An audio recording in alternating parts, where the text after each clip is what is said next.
Malta, en Kiev y en Manila. Es hora de que Sigma aumente nuestra cartera y se expanda más allá de nuestra zona de confort, cubriendo todas las horas horarias con las nuevas oficinas en las Américas. As cidades cotadas foram Buenos Aires e São Paulo. Acabamos escolhendo a segunda por duas razões. Reason number one, there's always a great presence of media and events in offices in Buenos Aires, and we don't want to replicate more or of the same or compete with our friends. Segunda, o grande potencial de mercado e a atual possibilidades de regulamentação de jogos no Brasil nos darão mais motivos para decidir estabelecer nosso escritório lá. Brazilian Federal Deputy Pompeo de Matos, for instance, believes casinos will be a vaccine for coronavirus, stating that taxing gaming money could jumpstart the country's economy in the wake of COVID-19. Ele machuca a economia. E eu diria assim, para nós até ajudar a levantar a economia depois que passar a pandemia, uma das alternativas é, inclusive, legalizar os jogos. É uma alternativa perfeitamente possível, viável, eu diria assim, até necessária. Assuntos como este, dentre outros, farão parte dos nossos debates em setembro. Moving forward, we hope that our three pillar shows, Sigma in Malta, Sigma in Manila, and eventually Sigma in Sao Paulo, will pave the way for iGaming communities to learn from, as well as do business with each other. I look forward to contribute to this and make iGaming truly a global phenomenon.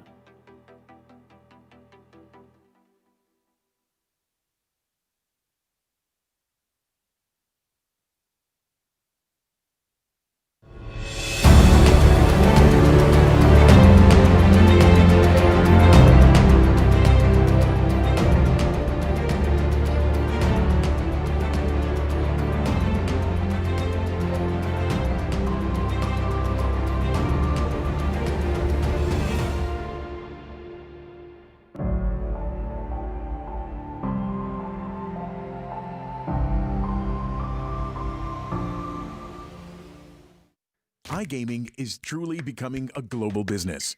Europe, for instance, has become saturated, and gaming companies are starting to look at other continents, particularly Asia, with a market of over 4 billion potential players.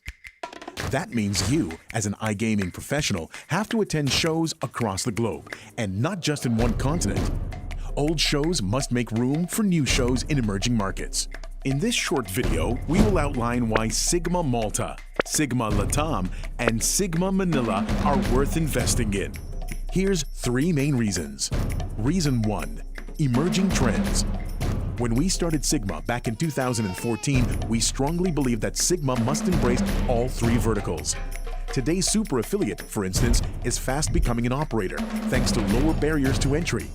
Sigma is and will remain the only 360-degree show that brings the entire industry, from C-level executive to super affiliates, under one roof. Given also the significant presence of integrated resorts in Asia and Latam, moving forward, we've decided to include land-based gaming. Reason 2. Emerging hubs. Sigma is held in 3 iGaming hubs. Malta, the gaming hub in Europe. Manila, the undisputed hub in Asia. And Sao Paulo, a region with vast potential. Reason 3. Emerging tech. Moving forward, we're merging 2 large expos under one roof. Our iGaming show Sigma, as well as our emerging tech summit AIBC, will take place at the same venue and on the same dates, breaking boundaries for the 2 verticals to learn and feed off each other. So what are you waiting for? Get in touch with us today and let's work together. Our 3 summits will open new doors for you. Welcome to Sigma. Welcome to the world's iGaming festival.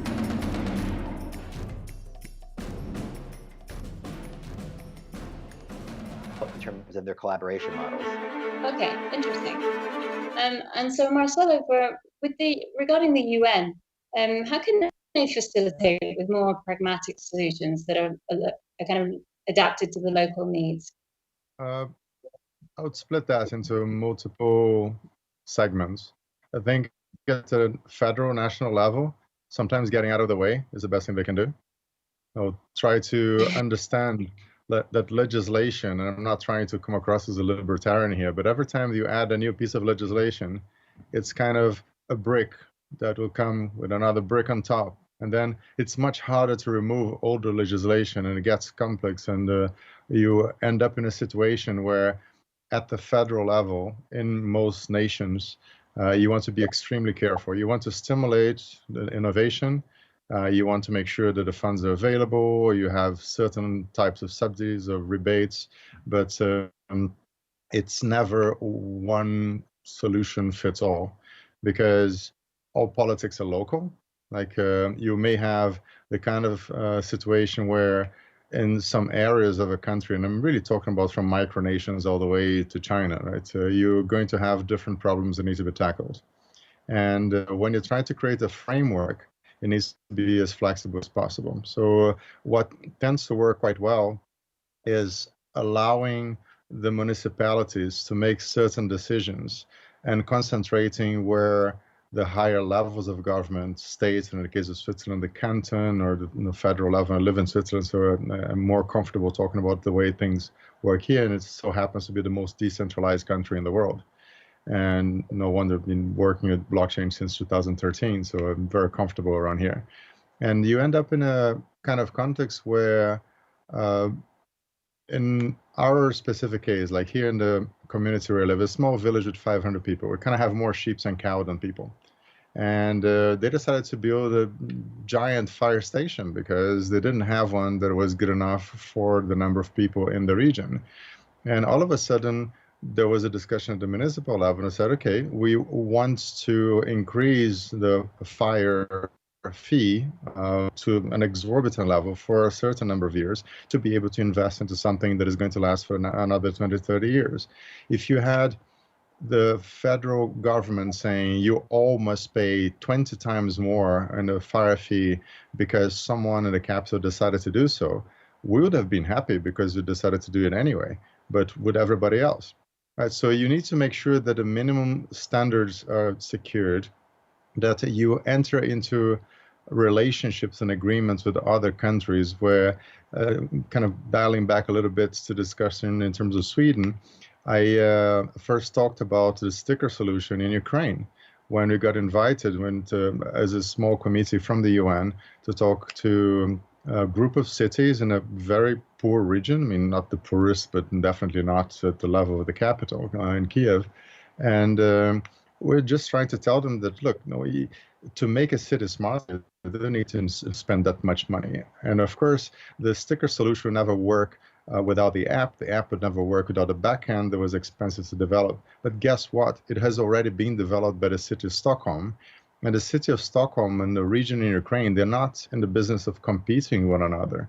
So it is utterly realistic to expect this group of cities in a poor region of the world to have an agreement with Stockholm where they open source the software. They have amazing developers in Ukraine. They adapt to whatever conditions they need. Of course, the type of trash is going to be different, or the kind of illumination and the way the energy and heating is distributed.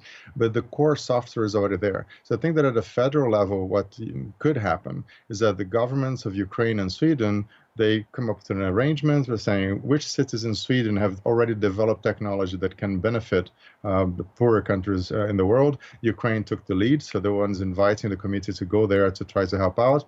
They will do the first prototype implementation.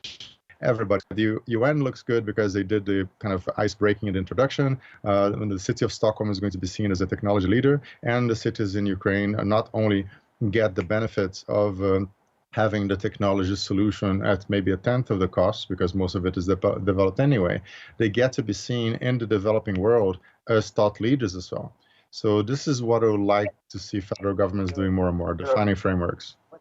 One quick thing on that, because like the point of this talk is emerging markets leveraging emerging technology. And I think what Marcelo is kind of saying in one way or another is not many cities have a technology problem. They have an accessibility problem, right? So the problem, like the US, for example, is rich in all different technology solutions. The problem is accessibility, because usually people selling the technology need buyers for the technology, right? You need people with disposable income to pay for the technology.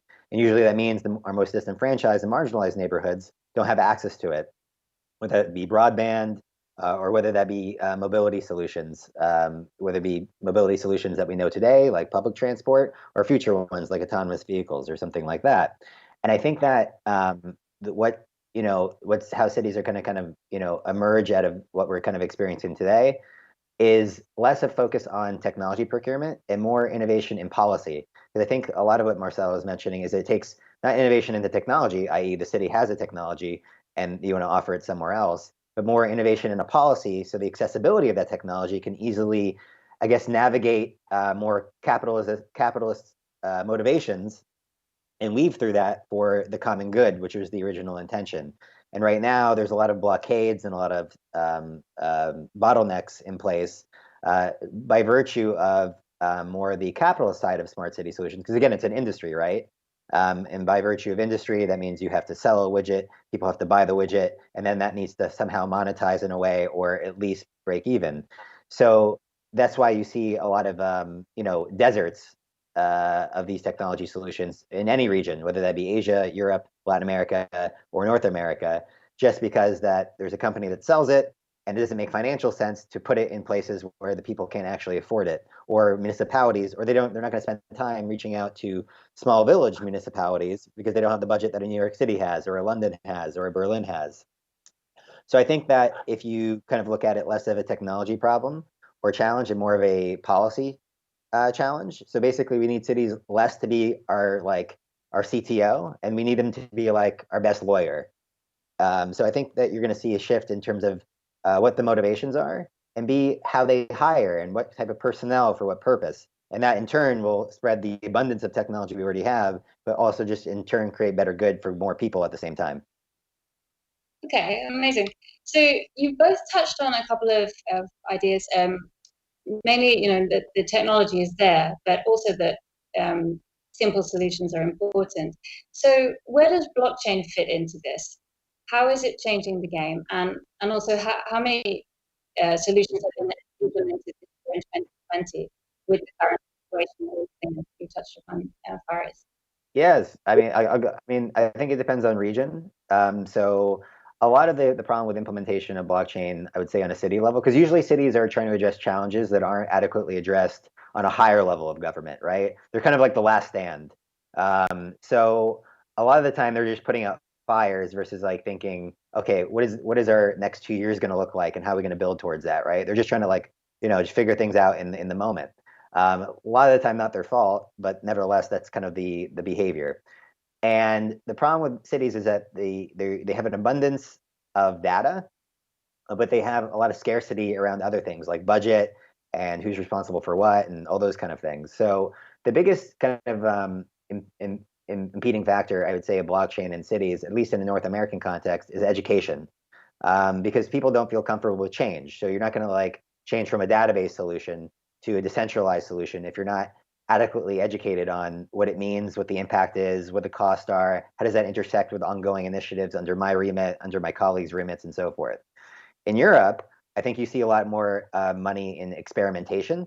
So putting out money to basically create more public-private partnerships where there's incentives to test out different decentralized solutions. So like in Vienna, for example, they have a whole decentralized solution around and tokenization model around reducing CO2 emissions by incentivizing people not to drive their cars into the city center, and in turn incentivize them through free access to cultural institutions, whether it be like opera or different monuments or museums, right? So they're creating a framework for that. Same in Helsinki, similar models. In Asia, they're looking at it more in terms of how do I reduce costs and optimize my my IT suite by creating blockchain solutions that reduce costs. Because in Asia, they're coming where we have a lot of low-income people that are now rising to middle class, which basically means they have more digital demands, which basically stresses digital infrastructure from a municipal context. So they're adopting a lot of these blockchain solutions and more in sync with other levels of government. I'm going to have to cut you off there. We're nearly coming towards the end of the session. Okay. I just wanted to, it went really, really fast. I just wanted to check in with both of you again about the current situation with COVID. Let's finish there. Do you think that has accelerated the need for automation? And if so, what are some of the easiest and fastest solutions that can be put in place? I'll let Marcelo go on that one. Yeah, if you read this week's Economist, you'll have an article that says that mobile transactions went up by a factor of 5 in Rwanda.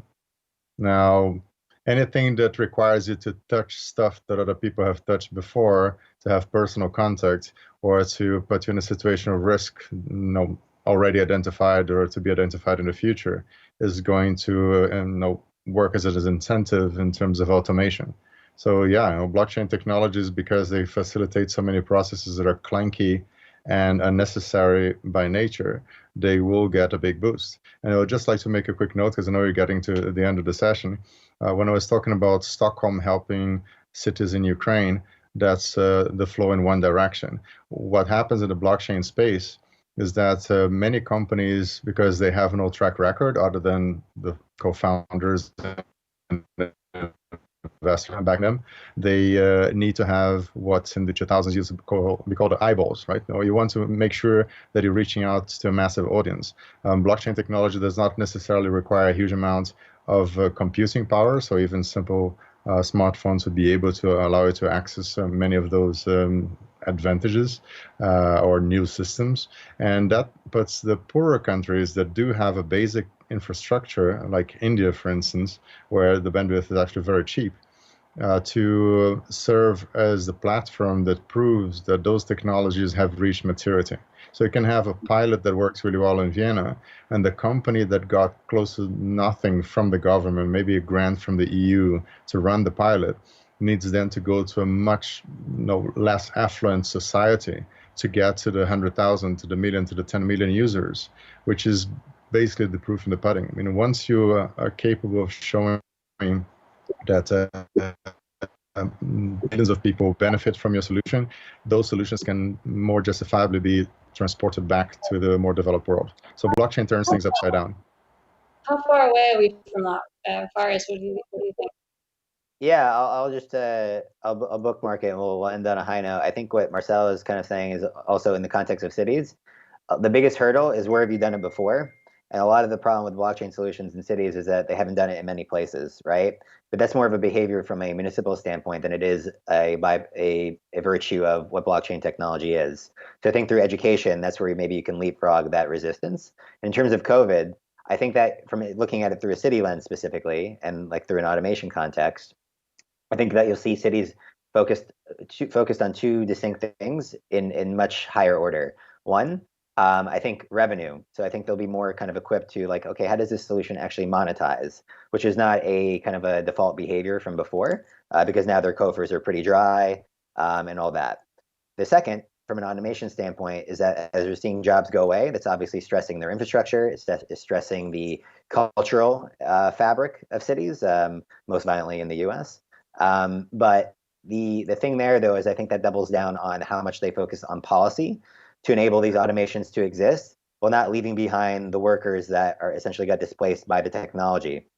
So you create a construct where they have some kind of a dotted line into the productivity that the automation actually creates, versus being left on a desert alone and left stranded. Brilliant. Thank you both so very, very much. There's obviously so much more that we could cover here, but we don't have time today. So really appreciate you being able to do this panel with me. Anytime. Well, a huge thank you to Marcelo and Faris for sharing their really valuable insights there, and Christina for moderating such a fantastic and fascinating topic that is smart cities. Now, if you are viewing us on YouTube, we have had a slight technical difficulty, so we're back now on the live stream. But to make sure that your viewing is interrupted, I would advise you all to head over to swapcard.com, where you can see the full stream of the conference. You can also interact with other delegates and speakers as well. So head over there and use the code SIGMA to log into this particular event. Now, we've looked at smart cities, we've looked at blockchain adoption and also supply chains. Now we're going to look at a particular industry in focus and where blockchain can help automate, and that industry is the music industry. So take a look at our next presentation. Music streaming and digital content streams moving on chain, with Andrew Batey, co-founder at Beatdapp.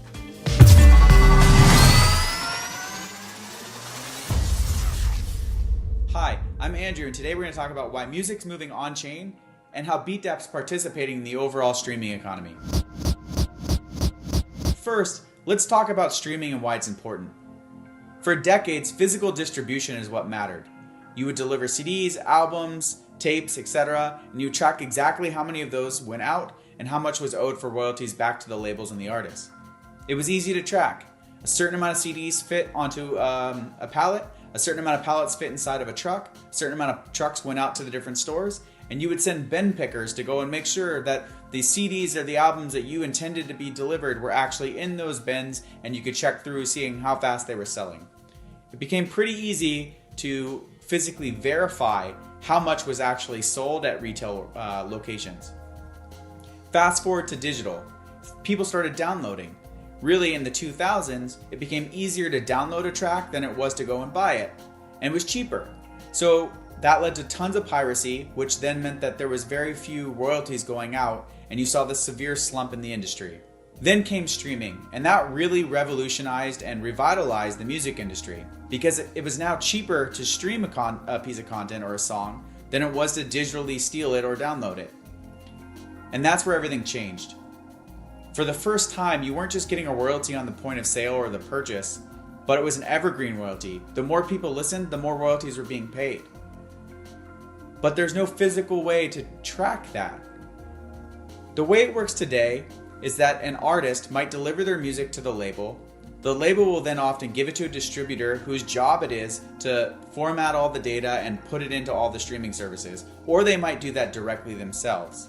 Those streaming services then report the numbers of the times it's been played back to the distributor or the label. Unfortunately, it's pretty common for the number of times a song was played not to match what they're actually paid out on. And in this case, it leaves the artist wondering, where's the 40 million streams that I supposedly played that I was supposed to get paid on?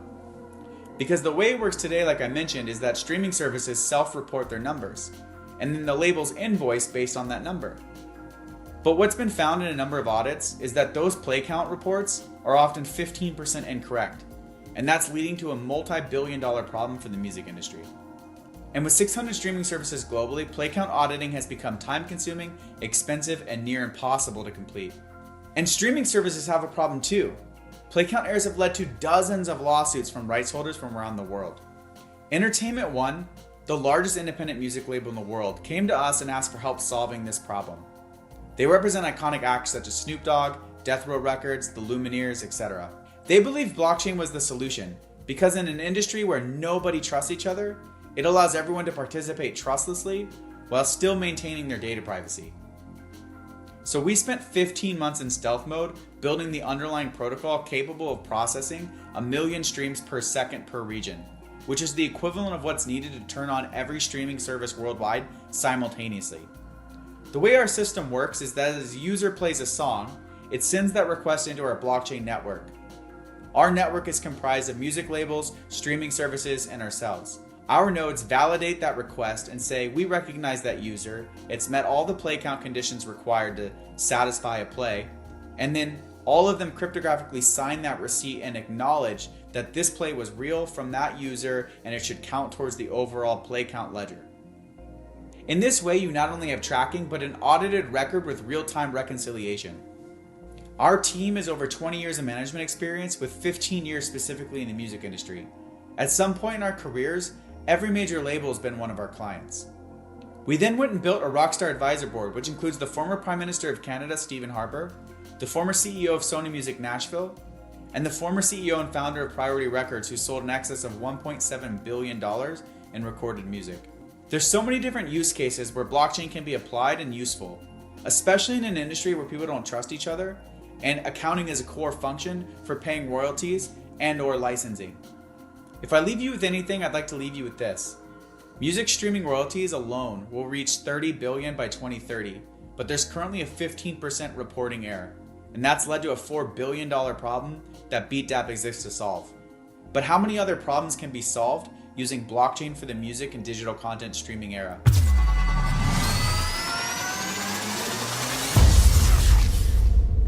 A huge thank you to Andrew there for that presentation. I think everyone can relate to the massive potential that is in the music industry. So integrating blockchain for royalties is definitely something to look into, and definitely an interesting concept to potentially tell your friends that aren't so knowledgeable about the blockchain space. So I hope you learned a lot across this session of discussions. I'm really looking forward to bringing you our next set. But first of all, a big thank you to our sponsors of the previous session, CoinField.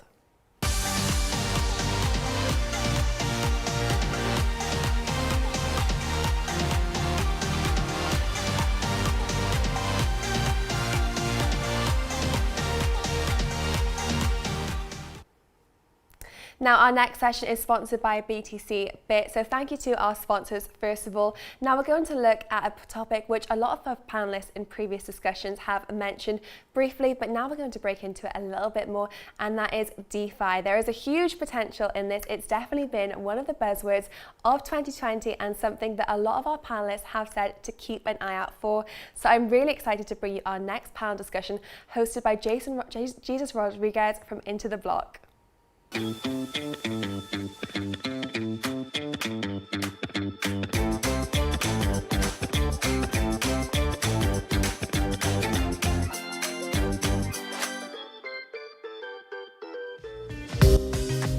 Peering into $13 trillion on crypto exchanges with Felix Mago, co-founder at Dashnext, Miko Matsumura, co-founder at Evercoin. All right, hello, and thank you for joining us in this session. So I have the privilege of being here with Miko Matsumura and Felix Mago, and we're going to talk about the intricacies of crypto exchanges and some interesting insights, some interesting perspective about the development of crypto exchanges and their role in the crypto market. My name is Jesus Rodriguez. I'm the CEO of Into the Block. We focus on providing market intelligence by using data science and trying to extrapolate intel from everything that happens at the blockchain level, at the exchange level, at the derivative level. So exchanges are a topic very close to my heart these days. But before starting, I would like to let my two panelists introduce themselves. So Miko, we know each other for 15 years or something, but I think this is the first time that I get the opportunity of hammer you at a conference. So why don't you tell us a little bit about yourself? Yeah, it's terrific. Really appreciate it. And, it's great to be hanging out with you here. So in terms of my introduction, I'm a co-founder of an exchange, Evercoin Exchange, and it's mobile wallet-based non-custodial exchange. And it's sort of the most, we say it's the most secure mobile wallet and exchange. So that's Evercoin. And then I also deploy capital out of a venture capital fund called Gumi Cryptos Capital, and we look for exciting projects. So that's me in a Because nutshell. you're a modest person and you're not gonna say it, I'm gonna say it. I know you for a long time, and you have had a remarkable career across different technical industries, from the service-oriented architecture days to the cloud days to the big data days, and now crypto. So it's whatever industry you get, whatever industry you start working on, I should just follow, and I think I'm gonna do okay. Thank you so Felix, much. how about yourself? Tell us about you and Dashnext. Thank you for having me tonight. So I'm Felix Mago, co-founder of Dashnext. Dashnext is one of the many projects within the Dash ecosystem, and we are based here in Asia. I'm out of Bangkok tonight. And what we're doing is partnerships, business development, marketing for Dash. So we're onboarding merchants on all verticals of the payment industry. My background also very much from the consulting side of things. I was a bank and finance consultant before, helped them to become more digital. That went so, as you can see, with many banks and paper-based processes. So now I'm very happy. I'm focusing for the last more than 5 years now in the blockchain space, very much focused on crypto payments and on mass adoption. Because at the end of the day, it's kind of funny that we're sitting here 2020 and still talking about that the main use case is exchanges in cryptocurrency, whereas we have so many cool projects that are actually doing real world stuff and real businesses. So yeah, let's dive into it. Oh, this is gonna be fun. We have two perspectives: a wallet provider and an anti-exchange person. So let's just start with sort of a polemic topic. In a few years ago, everybody wanted to have a wallet, be a wallet provider. A few years after that, everyone wanted to build an exchange. Uh, these days, I get the feeling that the lines between those two are blurring a little bit. That the wallets are looking more like exchanges, and centralized exchanges are providing services that look more like wallet providers. So, Miko, as an operator in a sort of, let's say, next generation wallet provider, how do you see the lines between those two and the future? Well, I think the thing that is really, I think, fundamental is that, we're talking about open source financial infrastructure, and we're talking about essentially the migration of users towards a much more inclusive and consent-based financial infrastructure. So, in order for that to happen, we basically need to, uh, you know, uh, right now, what's happening is there's sort of an existential battle between people who are recreating the centralized financial system, and those who are sort of uh, paving a new way. And I think the thing that's funny about it is when you think about the creation of a alternative, a true alternative, I think it's really based on use cases, right? So I mean, I think to highlight this, one of the things you're probably able to see from Into the Block is you're probably able to see kind of record amounts of Bitcoin actually being pulled off of the exchanges and into wallets, right? So, the thing that's I think very interesting about that is that as that movement strengthens, you start to get hodl, and a concept that I kind of coined this morning when I got out of bed, which I call hedgel.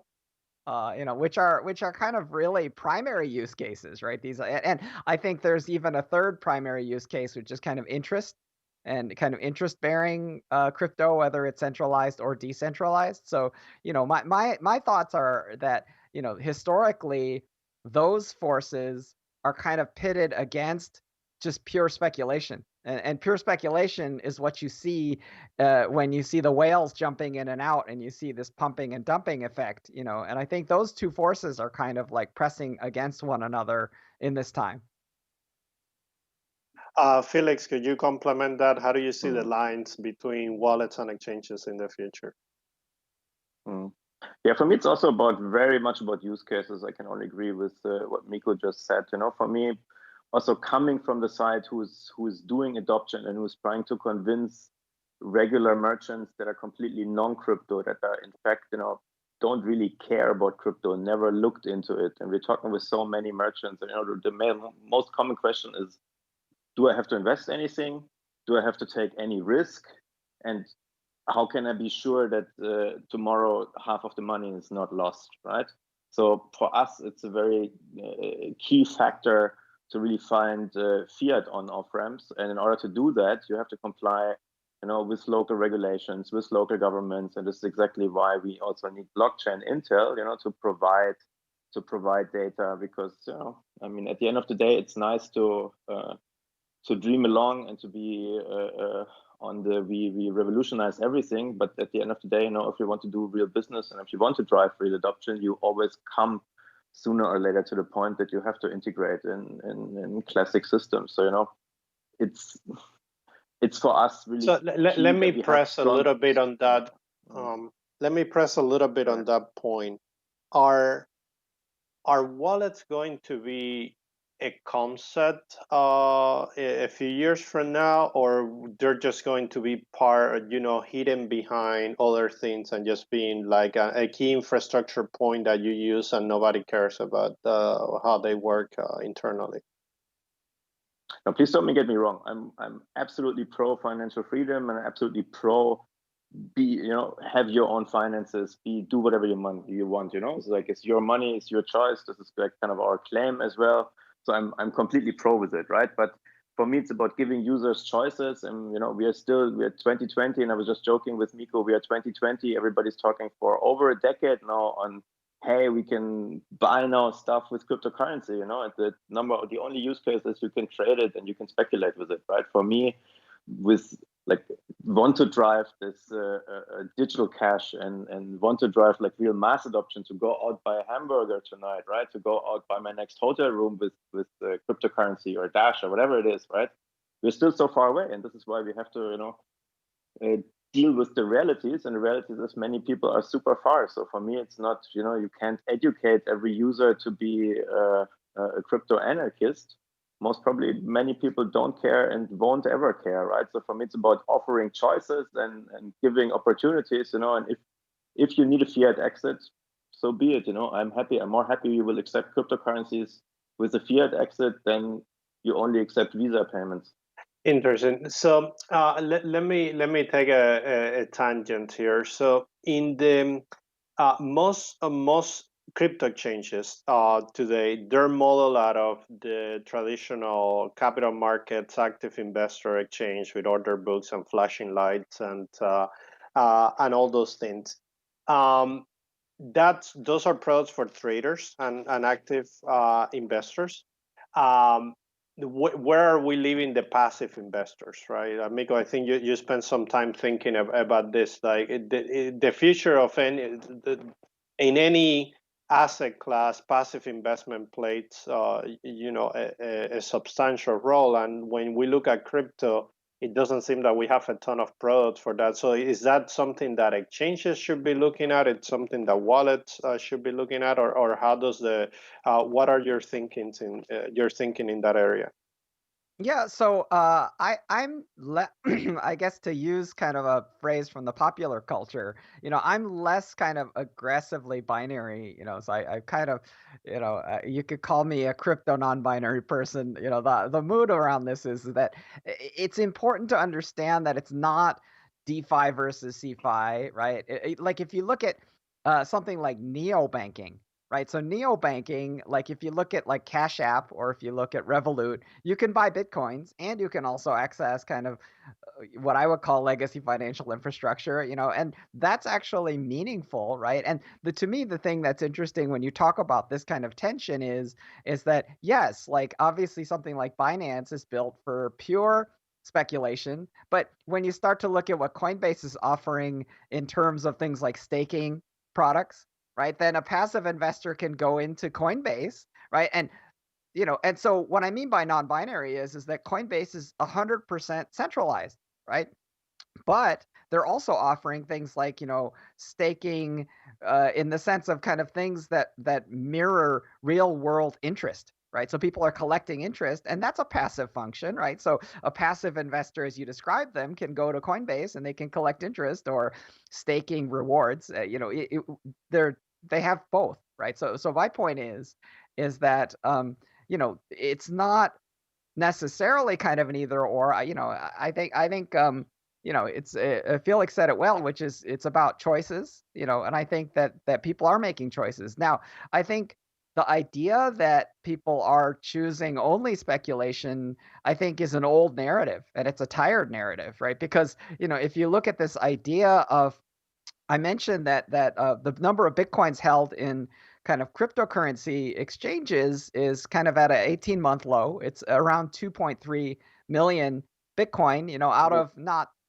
you know, maybe 20 million. I don't know how many have been lost forever. Maybe like, you know, Chainalysis says that maybe as many as 4 million Bitcoins have been lost forever, you know, and we haven't reached the 21 million in terms of, you know, continued halving. But, you know, what I really wanted to point out is that, you know, in terms of the use cases, we don't have to have people buying burgers as the only mindset for use cases. Now, I value that mindset, and I think it's a hugely important and powerful mindset, and I'm also confident that we'll get there. Like that's going to happen. But the point is the idea that someone's collecting interest, even if it's on a centralized exchange, that's a choice, and that's evolution, and that's a passive investor. And if someone is withdrawing to an Evercoin or withdrawing to a Ledger or withdrawing to a Trezor, that's also a use case, which is hodling. And hodling is really, I think it's hedging.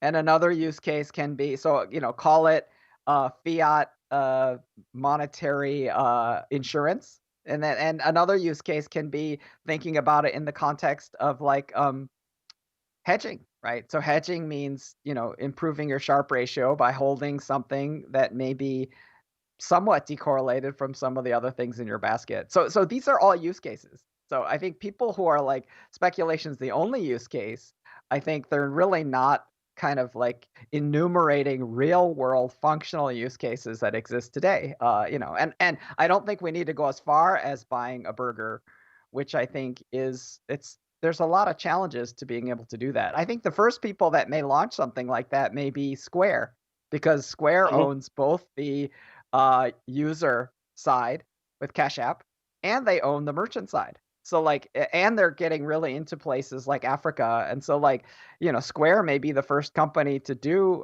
kind of mass scale retail user payment, but on blockchain or Bitcoin, or on any cryptographic asset, on Dash for that matter. So go ahead. I spent some time thinking about this. Please go ahead, Felix. Next time, please go. Miko, I take you out for a good meal in Dash, for that matter. Come Yeah, to Bangkok, yeah, burger, fantastic shops, and my belly's getting bigger and bigger only on crypto. I can promise you that. I would like to add on one point you mentioned, because you said neobanks. For me, it's also, one is the user side of things, the other one is also the business side of things. I mean, let's be honest, we are very much in an industry where many people never ever thought really about business models. And I mean, if you look at the usage and the users, we are, with many businesses, very far away that ever anybody is generating profit, right? On the other side, you mentioned the word neobanking, and I said before, I was working as a financial consultant before, and I was working in banks on the SAP side of things, with like core banking systems from the 80s. And at any given point in time, these banks had an army of around 50 external people just to keep the core banking systems from the 80s running, right? So we're like, sure. I mean, this business model is also so far outdated, right? And on the other side, we have an amazing technology and sometimes cannot pull off a business model to make money with it, right? So in this sense, exchanges were the businesses who, they are the successful businesses in the space by far, like every financial instrument, right? And this is, as I see it, why also many staking services are popping up. And this is also why the competition was so high suddenly in this market, right? There are more and more exchanges were popping up, and now really it's about like features, usability on exchanges. And I mean, for me personally, from my user side of things, I see a million exchanges out there and ask myself, like, why should I change? Like, what's in for me as a user? And when I look for me as a user, I look at my first trading account from stock market trading account from 1998 and still wonder why the hell were all the features I had in 1998 when I want to trade crypto, like a stop limit or trailing orders or OCO or whatever there is, right? It's kind of funny how immature we still are, and on the same time so far ahead of all the old traditional world, I think one of the things, go ahead, Jesus. No, I was going to say, so to the point that you were making, that the market is choosing a speculation. I think the number of products for to foment speculative behavior far surpasses the number of products for passive investors today. So what do we have? Staking, lending, and a couple of things, and the experiences are still complicated. So Coinbase is certainly taking a step in the right direction, or at least in that direction.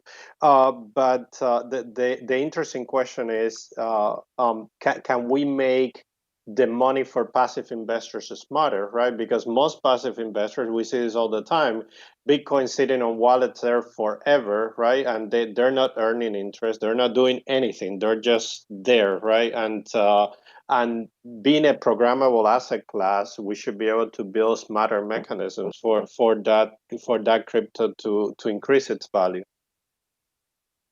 Yeah, I think one of the areas that's very rich in this topic is the decentralized finance or DeFi applications. And I think DeFi applications in a lot of ways are kind of missing really positive user experiences. I think the other thing that's really important is that we still suffer from sort of fundamental technology issues like the Oracle problem, things of that nature. So, I do think we are a ways away from really being successful at that kind of like paradigm. But, I just want to really kind of continue to draw attention towards kind of this principle of neobanking as kind of a huge potential equalizer. I think the idea that retail investors can get something that's smart or can get much, much better or improved financial services, like, I think it's pretty early. I think it's early for that. And I think the positive good news is that when you look at passive investors have the potential to set the floor. And what I see happening with this kind of titanic struggle between sort of pure speculation and kind of hodling or hedgeling, is really that this kind of slower investment pattern seems to be ratcheting up the floor price, right? Which is that there's obviously support and resistance, and we're seeing this kind of 10K resistance. We're seeing quite a lot of resistance. But the point that I'm making is that all that has to happen is that people keep needing to buy the dips, which ratchets up the support. So the support level just keeps rising over time. And I call this kind of jokingly the 10-year moving average. So the 10-year moving average is actually something that it turns out is a reasonably strong effect, and it's a network effect. And, I obviously it may be slower than most people want, but I think that, obviously it's certainly something that's very real. And, so I feel like it's an inevitability that this will continue, especially if people continue to perform this kind of, I think one of the things that I wanted to interject is that Jesus is CEO of Into the Block, which is like this super amazing technical analysis resource for Bitcoin and blockchain, which you can see just about anywhere you want. You can see it on CoinMarketCap and whatnot. But one of the questions I want to point back to you actually is, how do you see this pattern of people who are kind of not selling? Like, are you seeing a lot of wallets that sort of accumulate on dips and just hang out? Like, and how big is that phenomenon versus the people that are just kind of really blitzing money in and out, like every single, tick? Yeah, so we so depending on the blockchain that you use, there are different ways to analyze that. In something like Dash, to use an example, a way to look at that is looking at UTXO's transactions, right? That allows you to see the age of certain coins, and depending of the time of the market, you can see these trends very clearly. Like Dash that have been held for 3 years, that trend, shrinking, and you can see with those or big coins that have been older than 5 years moving, and we see those trends all the time. More recently, there were two events that produced big movements. One was the March 11 crash, right? That you could literally see massive amount. We were talking about money moving out of exchanges into wallets. You could see massive amount of influx into exchanges to be liquidated, like moving from wallets into Binance just to liquidate those positions. And the other one was the halvening. And I was doing my session at Consensus the day of the halving. Actually, I had 2 hours before, and people were asking about metrics about that, and I show almost a number of metrics that were funny, saying like, look, the number of addresses that hold over 1,000 Bitcoin is on an all-time high. Like, not exchanges, just normal addresses. And people get excited about that. I said, but hold on. The number of addresses that hold 1 Bitcoin is also at an all-time high. So you can see that the big whales accumulating, but you can see the little guys are also accumulating. So we're seeing those trends like all over the place. Let me build on a point that you made about DeFi for a second, because we're talking about exchanges and a component. It's hard to talk about exchanges in crypto without talking about decentralized exchanges. Are decentralized exchanges like done? Like, is that like, I like to pick polemic arguments. So are they like gone? Are they gonna exist? Are they relevant? Are we decentralizing something that doesn't need to be decentralized? I teach at Columbia University a few classes every year, and a few weeks ago I was doing this class, and we got into the topic of what needs to be decentralized versus centralized. And I've been thinking a lot lately that I get the feeling that we're trying to decentralize things that do not need to be decentralized at the moment. And So I'm coming full circle on that. I'm not sure if I'm landing on the right place. So is decentralized exchanges that like we're just looking for a solution to a problem that doesn't exist? Yeah, I want to jump in, right? Which is that, if you look at it, the whole argument of decentralized exchange is, in a way, a little bit like the argument around decentralized finance, which is it turns into this kind of like weird kind of religious discussion, which doesn't have much meaning. Because to be perfectly honest, as an exchange operator, like what exactly are you trying to decentralize? Because if you try to tell me that you're trying to decentralize the order book, I'm going to tell you that that's just a bad idea. It's an inherently bad idea, right? Now, if you want to say that you're trying to decentralize custody, then I would say that's a fantastic idea, and that's what Evercoin is doing, right? Because the idea of an exchange is the idea that you come to a place, and that place allows you to exchange, right? So the idea that you're coming to a place, you can't decentralize the place where people come to exchange, right? So to me, like the reason that's a little semantic, but the point I'm really trying to make is actually more that that's a super nuanced argument. But what I want to do is see what's happening where people are going with their feet, right? So for example, like if you talk to Alex at IDEX, like, it turns out that IDEX is sort of, it's not even a DEX, but that's not a problem. Like it's a great financial service and people enjoy using it and it's beneficial and it allows the users to maintain self-custody, as Evercoin does as well, right? But the point is that did we decentralize the order book? No. And to me, the idea of DEX is really competing for the role of BitTorrent in the media industry. So what's more important, Spotify in music or BitTorrent? Right. And so as a company, would you rather be Spotify or would you rather be BitTorrent? The reason why I like to talk about neobanks and I like to talk about Square and Cash App is because that's the model that is going to be more impactful than DEX. Like I think DEX is basically trying to become BitTorrent. And the question is, are they going to disappear? No, they won't disappear. Did BitTorrent disappear? It didn't. Right. Is it the most important thing in the music industry? No, it's definitely not. Napster disappeared. BitTorrent did not disappear. One point I would like to add, is like it has different perspectives. It's a completely different story if you're a project owner who's trying to get listed at an exchange and has like quite ridiculous prices if you look around, and it doesn't end only with listing fees. You have to put market making and a lot of other expenses that are kind of monthly and that are very hard to bear for a young project, especially.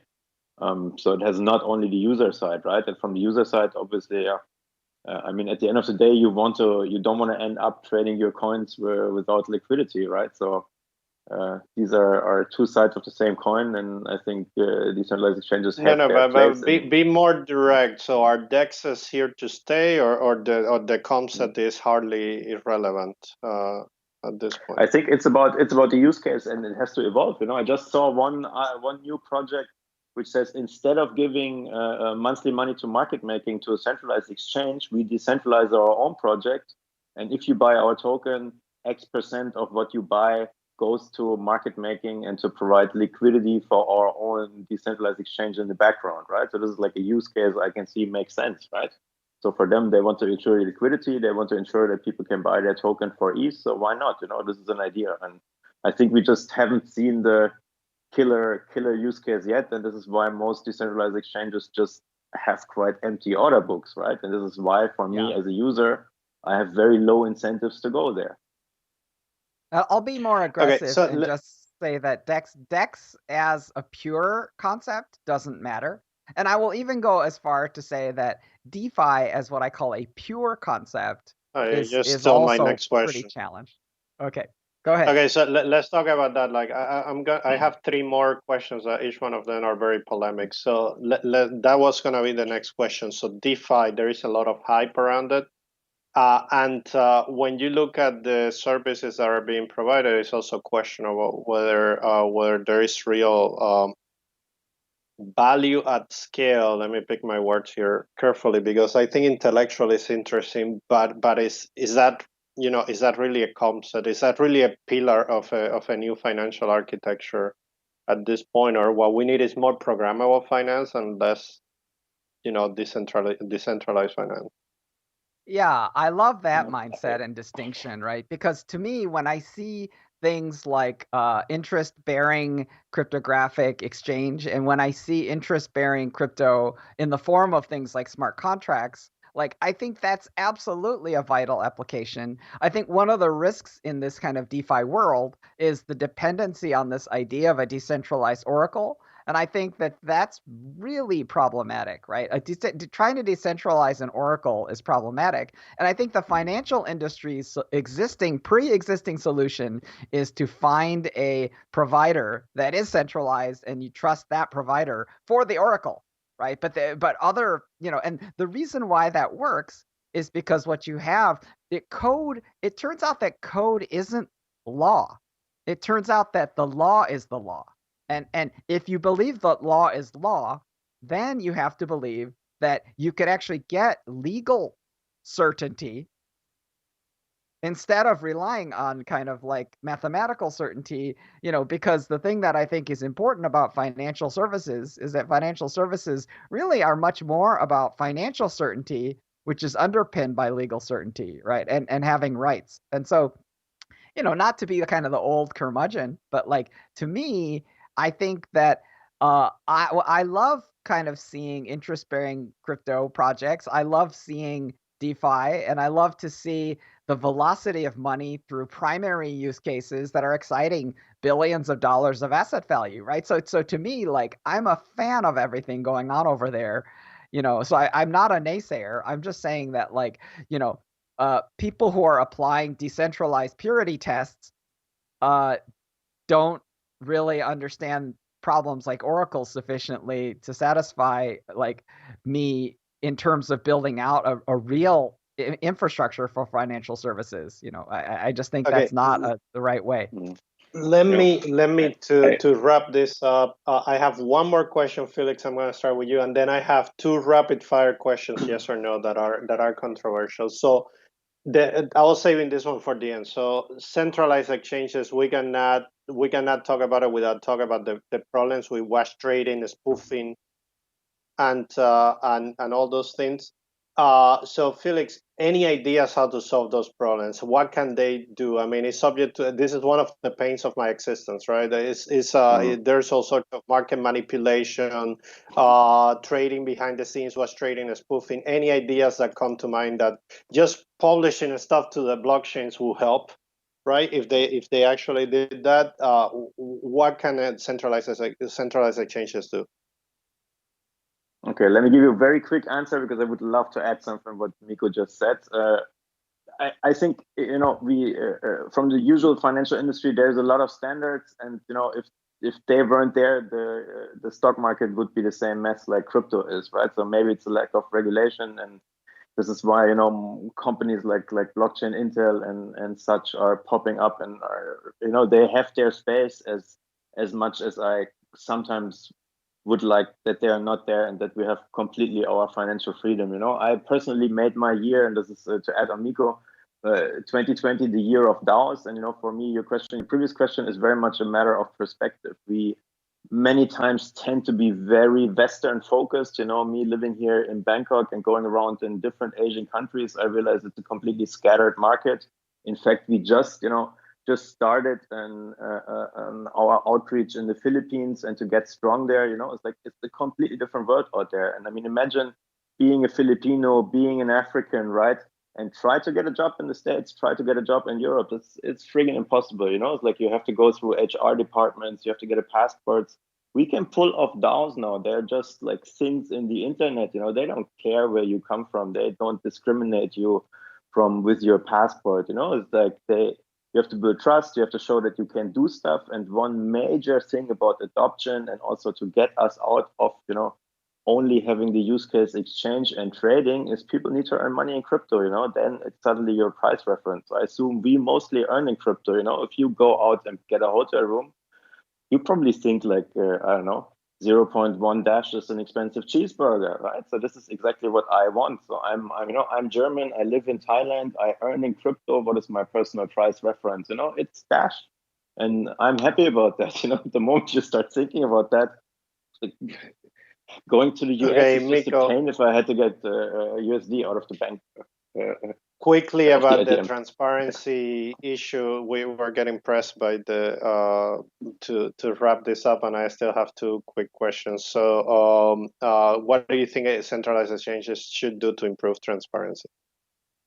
I think that what we need to see is things like blockchain settlement, right? Which of course makes them non-custodial, right? Because that's really the place where, and so if you think about a non-custodial exchange like Evercoin, you can call whatever you want. The order book is centralized, right? But so I think centralized, decentralized is the wrong axis. I think custody and blockchain-based settlement is the axis. And I think that's what we need, because otherwise we don't know what the hell they're doing back there, and it's probably bad. Okay, so one more question.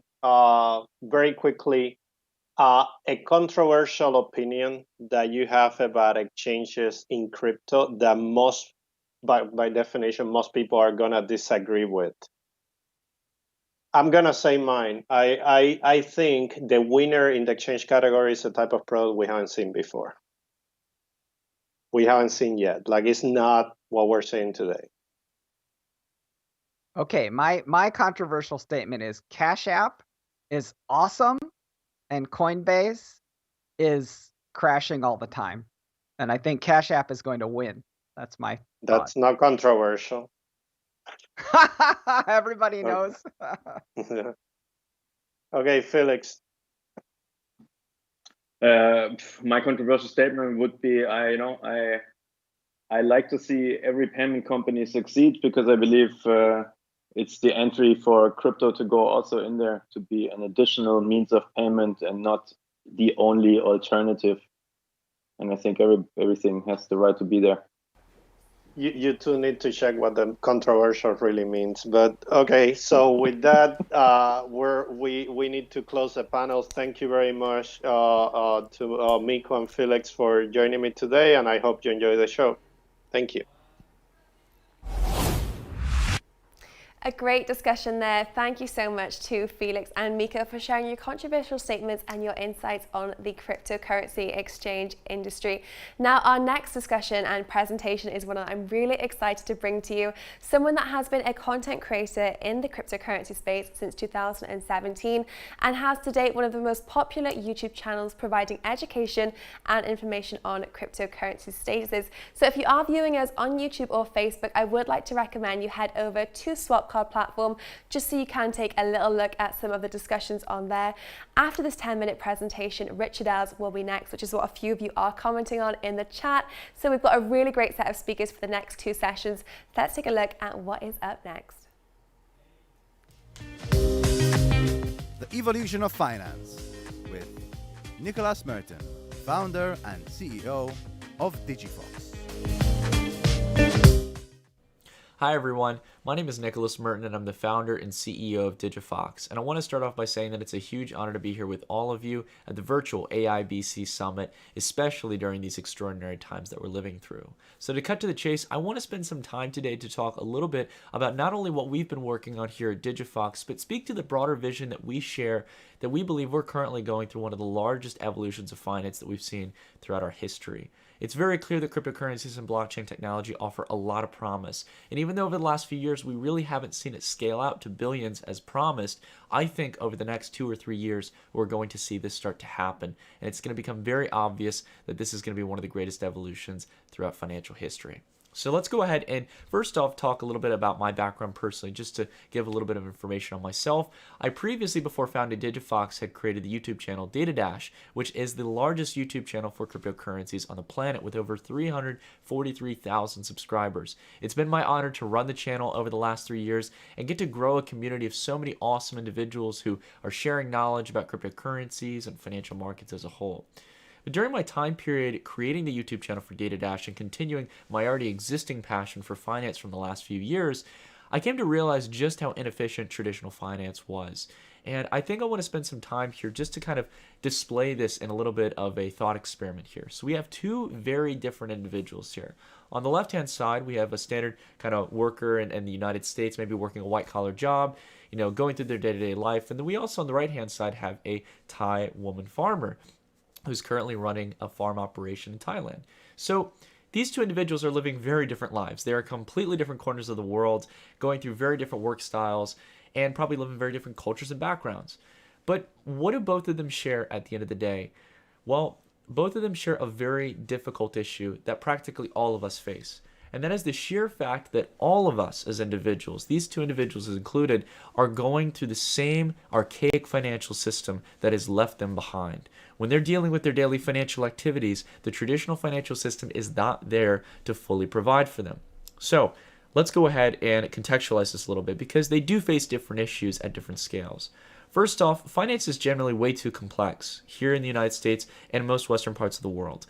To be fair, right now you need about 8 to 12 different applications to manage every single factor of your finances, even if you have the latest, greatest fintech apps and you know where to look for those apps.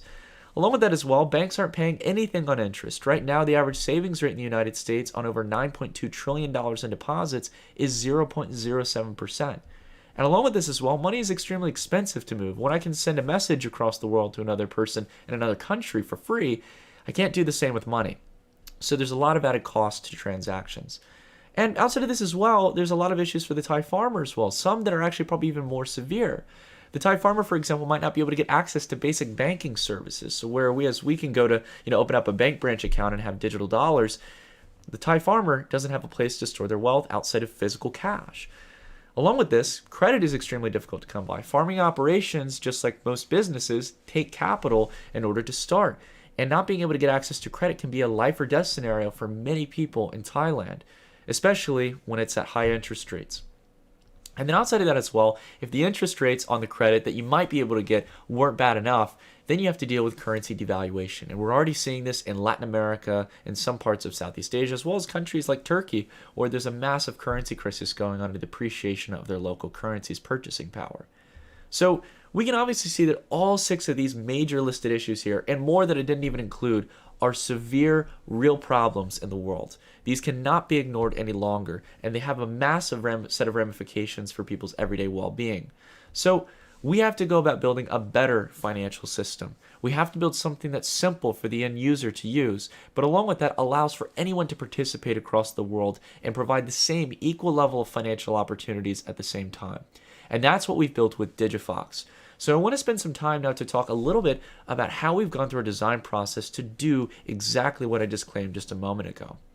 So first off, we had to work on dramatically simplifying the user experience. Whether it's not being able to just get access to banking services or being able to get access to banking services that are complex, both systems don't work in the long term. They overwhelm people, or they don't have the opportunity for everyone to use them. So we first had to work at cutting out the noise. The first thing we needed to provide was an application that could serve as a replacement for your traditional bank. Not so much a commercial bank, but something that could serve as a replacement to manage your savings. And that's really the major thing. You rely on your bank. And banks don't pay that much, as we mentioned before. So again, providing something that can service that, something that can service as your money transmission service. So sending money across the globe. Along with this, payment and merchant solutions, being able to buy goods and services from a store of choice. This is a really key issue as well to keep in mind for the end consumer. And outside of this as well, we also are going to have to talk about miscellaneous tools, the things that start to add up, such as a place where you buy certain types of investments like cryptocurrencies on Coinbase or stocks on Robinhood, or perhaps even budgeting or tax tools such as TurboTax. All of these add a lot of complexity, but at Digifox, we're aiming to aggregate all of these services, not specifically the companies listed, but these types of financial services all into one application to provide the best opportunities to an end user. So you have one app you need to download, and you have everything you need in one place to manage something as important as your finances and your personal savings. Outside of this as well, we have to be the opposite of a bank. Banks are not something to admire or to look up to. They've completely left behind their customer base and looked at their own interest or the interest of their shareholders. So we need to shift the model here. Over the last few years, since the 1980s, banks have dropped their interest rate of an average of 7% on savings accounts, with over 22,000 bank branches across the country, downward to just 6,000 different types of banks with paying an average rate of 0.07% here in today's world. In 4 decades, we have seen the interest rate go down to 1/100th of what banks used to pay you. Gigantic banks, for example, have started to not only merge and cut out competition, but now they make up nearly 60% of the banking industry, as compared to, say, around 37% just nearly back in the 90s. So we can see that there's a massive conglomerization of the banking industry. Digifox, on the other hand, though, is aiming to build a different model, a competitive model that gives you, again, not only an all-in-one platform for your financial services, but brings the competitors to the platform to compete for your dollars, to provide not only the best security of your funds, but also the best yield that you can possibly earn. So you can pick what lending pool you want to put your savings into and earn interest on. It's a much better model than the traditional banking sector that's constantly cutting out competition. We believe, and rather than cutting competition and lowering rates, we believe in increasing competition and increasing rates. Outside of this as well, in general, the average savings rate that you can get on our platform is as high as 7 to 8%, more than 100x the national average. And again, this showcases what you can do when you not only employ competition, but also try to provide the best yielding opportunities to end users. This is the money that your bank would normally be making. Banks make on average anywhere from 15 to 20% on top of deposits every year, and they pay people nothing for it on average, walking away with billions of dollars of profits for their shareholders. This is all public knowledge. You can go look at the financials of these corporate banks. This is just passing on the savings to the end user and also providing lower rates for borrowers on the other end, which is just as important in our opinion. And along with this as well, open access. We need an app that's built for everyone. This not only means providing language support as well as being able to provide access to people on a variety of different mobile devices as well as operating systems, but building something that actually provides the equal level of opportunity for everyone across the world. This is what we're aiming to build at Digifox, and we've already come a long way in doing so. Also providing opportunity for people to get exposure to the world reserve currency, dollars. Look, the US dollar isn't perfect, but it's the currency of choice when it comes to commerce in a lot of emerging markets. The problem is that governments across the world are censoring your ability to have dollars through traditional archaic banking networks that can be controlled. Luckily, through Digifox, we're building a crypto wallet, so it allows you through a peer-to-peer network to be able to send cash like it'd be handing dollars to a friend over the network in completely different countries. It's a really fascinating concept, but the ability for people to store their wealth in dollars and to spend those dollars as well. You can do so in the Digifox wallet. And last but not least, making sure that we have open lines of credit for individuals. We're working very extensively to not only open up borrowing opportunities where you can lock up crypto holdings as collateral in order to borrow credit lines in the form of USDC or other stablecoins, but along with this as well, we're working towards hopefully bringing out lending to the real world market. We've been hearing a lot about DeFi lending, but I think we haven't really gotten to the point where we start to see it impacting in the real world. And we've got some exciting things coming up in that regard to really bring it to people who need those lines of credit. And the last thing here is frictionless payments. Money should be as simple to send as a message is on Facebook or some other form of messaging or social media. And that's why we're working with not only providing a free transaction every 24 hours and even more as people refer more users to the platform, but it's a truly global platform. I can send money to a friend who's right next to me, all the way over to a family member who's living over in Tokyo, Japan. It doesn't matter where you are in the world. You can send payments just as quick across the globe, and you can do it in less than a minute for a couple of cents. So all in all, we have a really awesome opportunity to uplift billions of people across the world. I know Digifox is one of many applications trying to do this, but I believe that we need to employ the right design principles, the right thesis to building an application for everyone that makes sure to compensate for all of the cultural and day-to-day life differences that people go through in the world, to make sure we can build something that's truly finance for everyone. Thank you all very much for listening, and I appreciate it very much. And a huge thank you to you, Nicholas, as well. That was a great presentation. It definitely gave our viewers a lot of information to take away, especially on the app of decentralized lending in a cryptocurrency sphere. Now, our next panel discussion will take a look at the future of finance and the future of digital currencies, be it stablecoins, central bank digital currencies, or other alternatives. So I'm really excited to bring you our next panel discussion.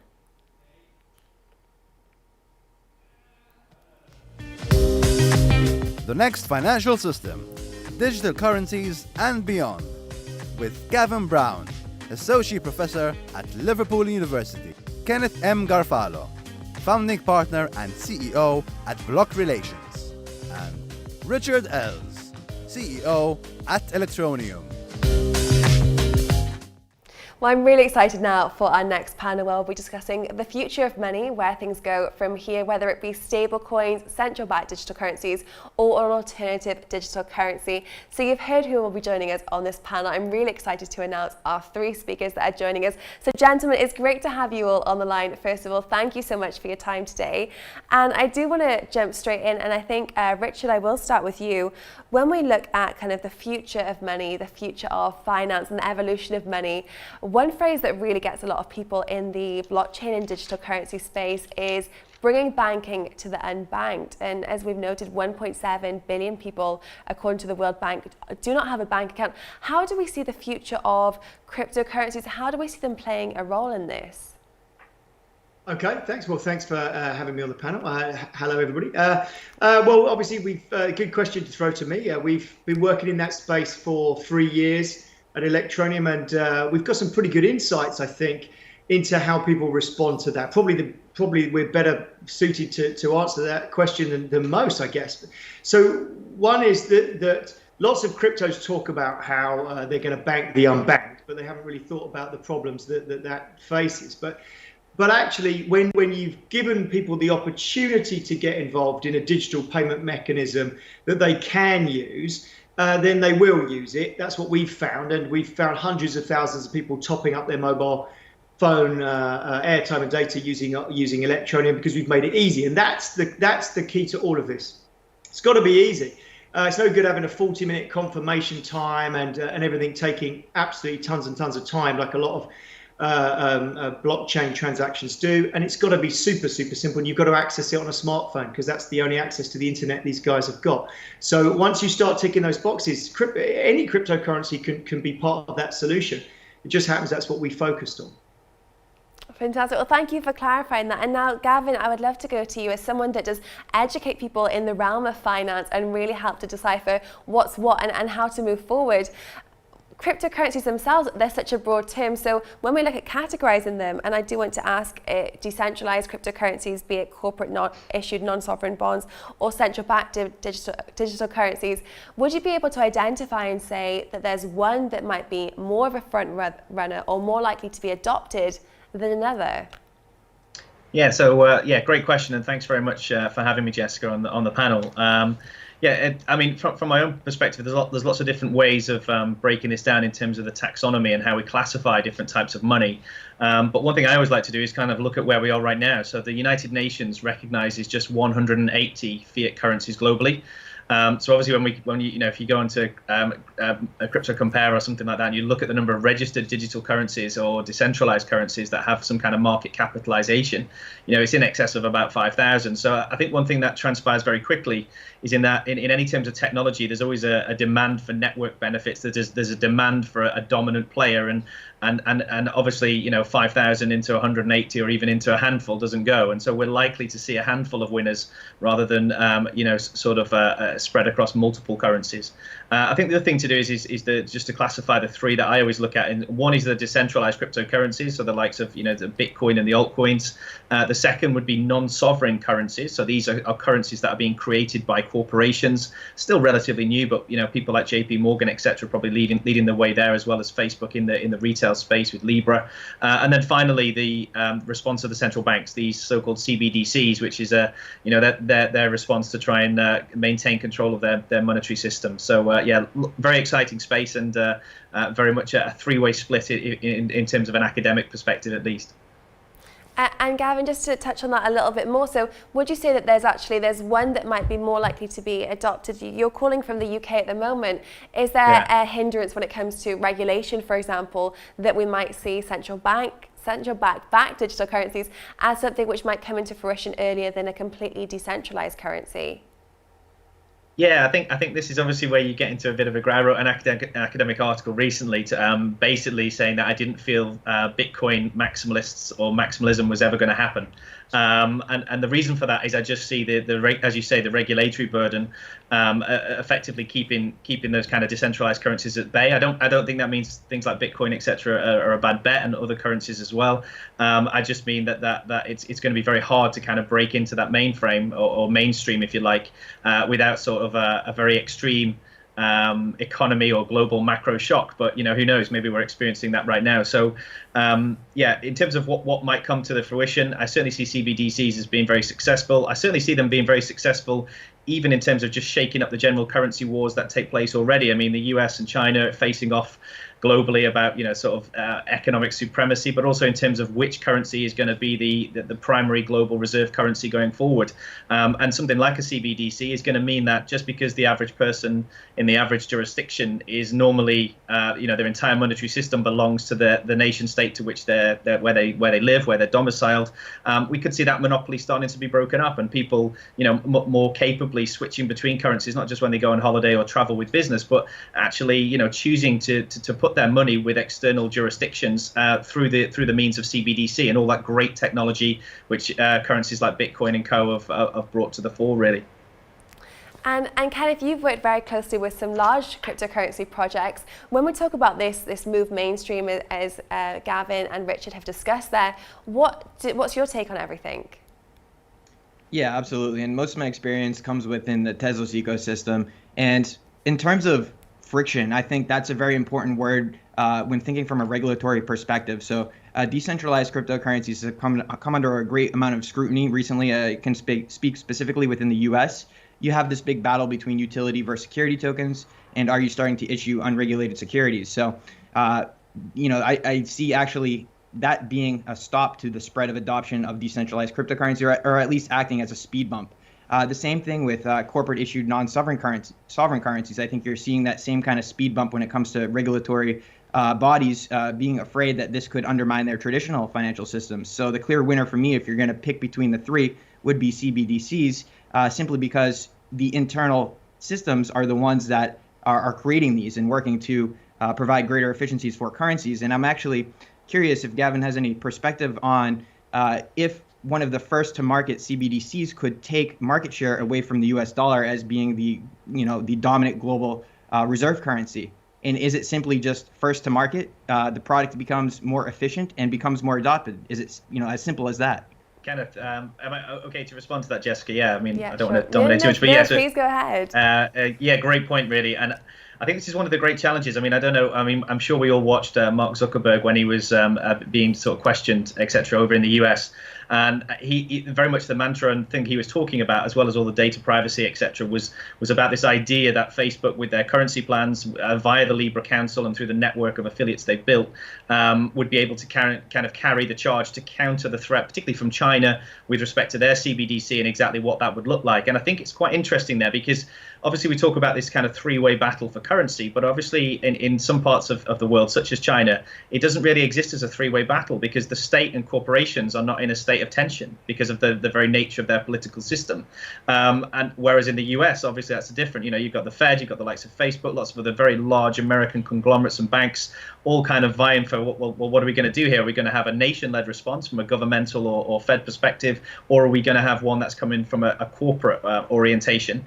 I do think that first to market will be something that's significant here, and that probably is one of the things in this space that over the last 5 years I kind of undervalued that first mover advantage. The idea of how Bitcoin has been maybe more resilient than some of the other currencies. I thought we'd see the altcoins sort of power through a bit more, but that first to market status is very much something to be championed. So yeah, I would certainly say that's quite important, Kenneth, from my perspective at least. But I see the kind of dichotomy or the tension between the US and China, CBDCs versus corporate currencies, as being certainly the next phase of development in terms of the global cryptocurrency movement, really. And Richard, I do want to go to you now because based on the conversation we're having and this rising apparent of central bank digital currencies, when it comes to people that actually don't have a bank account and aren't registered as a bank account owner, does that threaten the cryptocurrency model that has been forefront for an advocacy for people that don't have bank accounts around the world? Yeah, I think the biggest misunderstanding perhaps at the moment is that there is any cryptocurrency adoption in large terms. Nearly every bit of cryptocurrency adoption that we see is actually a bunch of speculators using it because they like the idea of it, rather than true adoption because it brings a benefit or brings something to the table that they hadn't hitherto got before. And loads of people talk about unbanked and how crypto is going to help this problem. But of course, if they haven't got a bank account, they can't go to an exchange. Regulatory environment may be harsh in their country. Lots and lots of governments are nervous about capital outflow because of the anonymity of cryptocurrency. So generally speaking, I think, again, I speak broadly, but in terms of electronic, what we've done is we've solved a problem. And by solving a problem, we've got adoption, and it's true adoption. So real people actually using cryptocurrency. So that we've had hundreds of thousands of people that have moved cryptocurrency from one app to another app, and then from that app to another app, and from that app to another app. So we've got this sort of velocity of ETN moving around a system. Whereas when I use crypto, I mean, I'm a big believer in crypto, obviously have been for many years, but I use it because the benefit to me is I can make an international transfer really easily of whatever sum of money by sending some Bitcoin or some ETH around the world. And then they generally turn it back into fiat at their end, and it gets rid of the banking. So there is a benefit to it. But mostly I don't think that there is much adoption yet. So we talk about first mover advantage. How many people actually genuinely use Bitcoin in their everyday lives? And how many people earn in Bitcoin? I don't think many people do at the moment. So I'm not sure there is that much adoption. What Bitcoin has is massive speculative market penetration. So it's at the top of the tree there. And certainly we all see it in our arena as the sort of crypto gold. But I think we're all quite a long way away from true adoption. And even if a government comes out and brings a really nice working digital asset, as long as people can't get hold of it because they have to be traditionally banked, they still won't be able to get hold of any more than they will any other crypto. So you have to be able to think about all the different problems.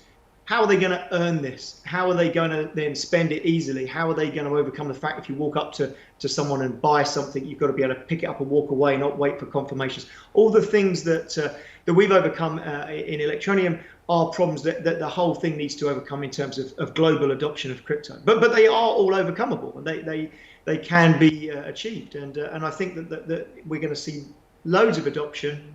I'm a big believer in not just ourselves, of course, but crypto in general and that digital market moving forward.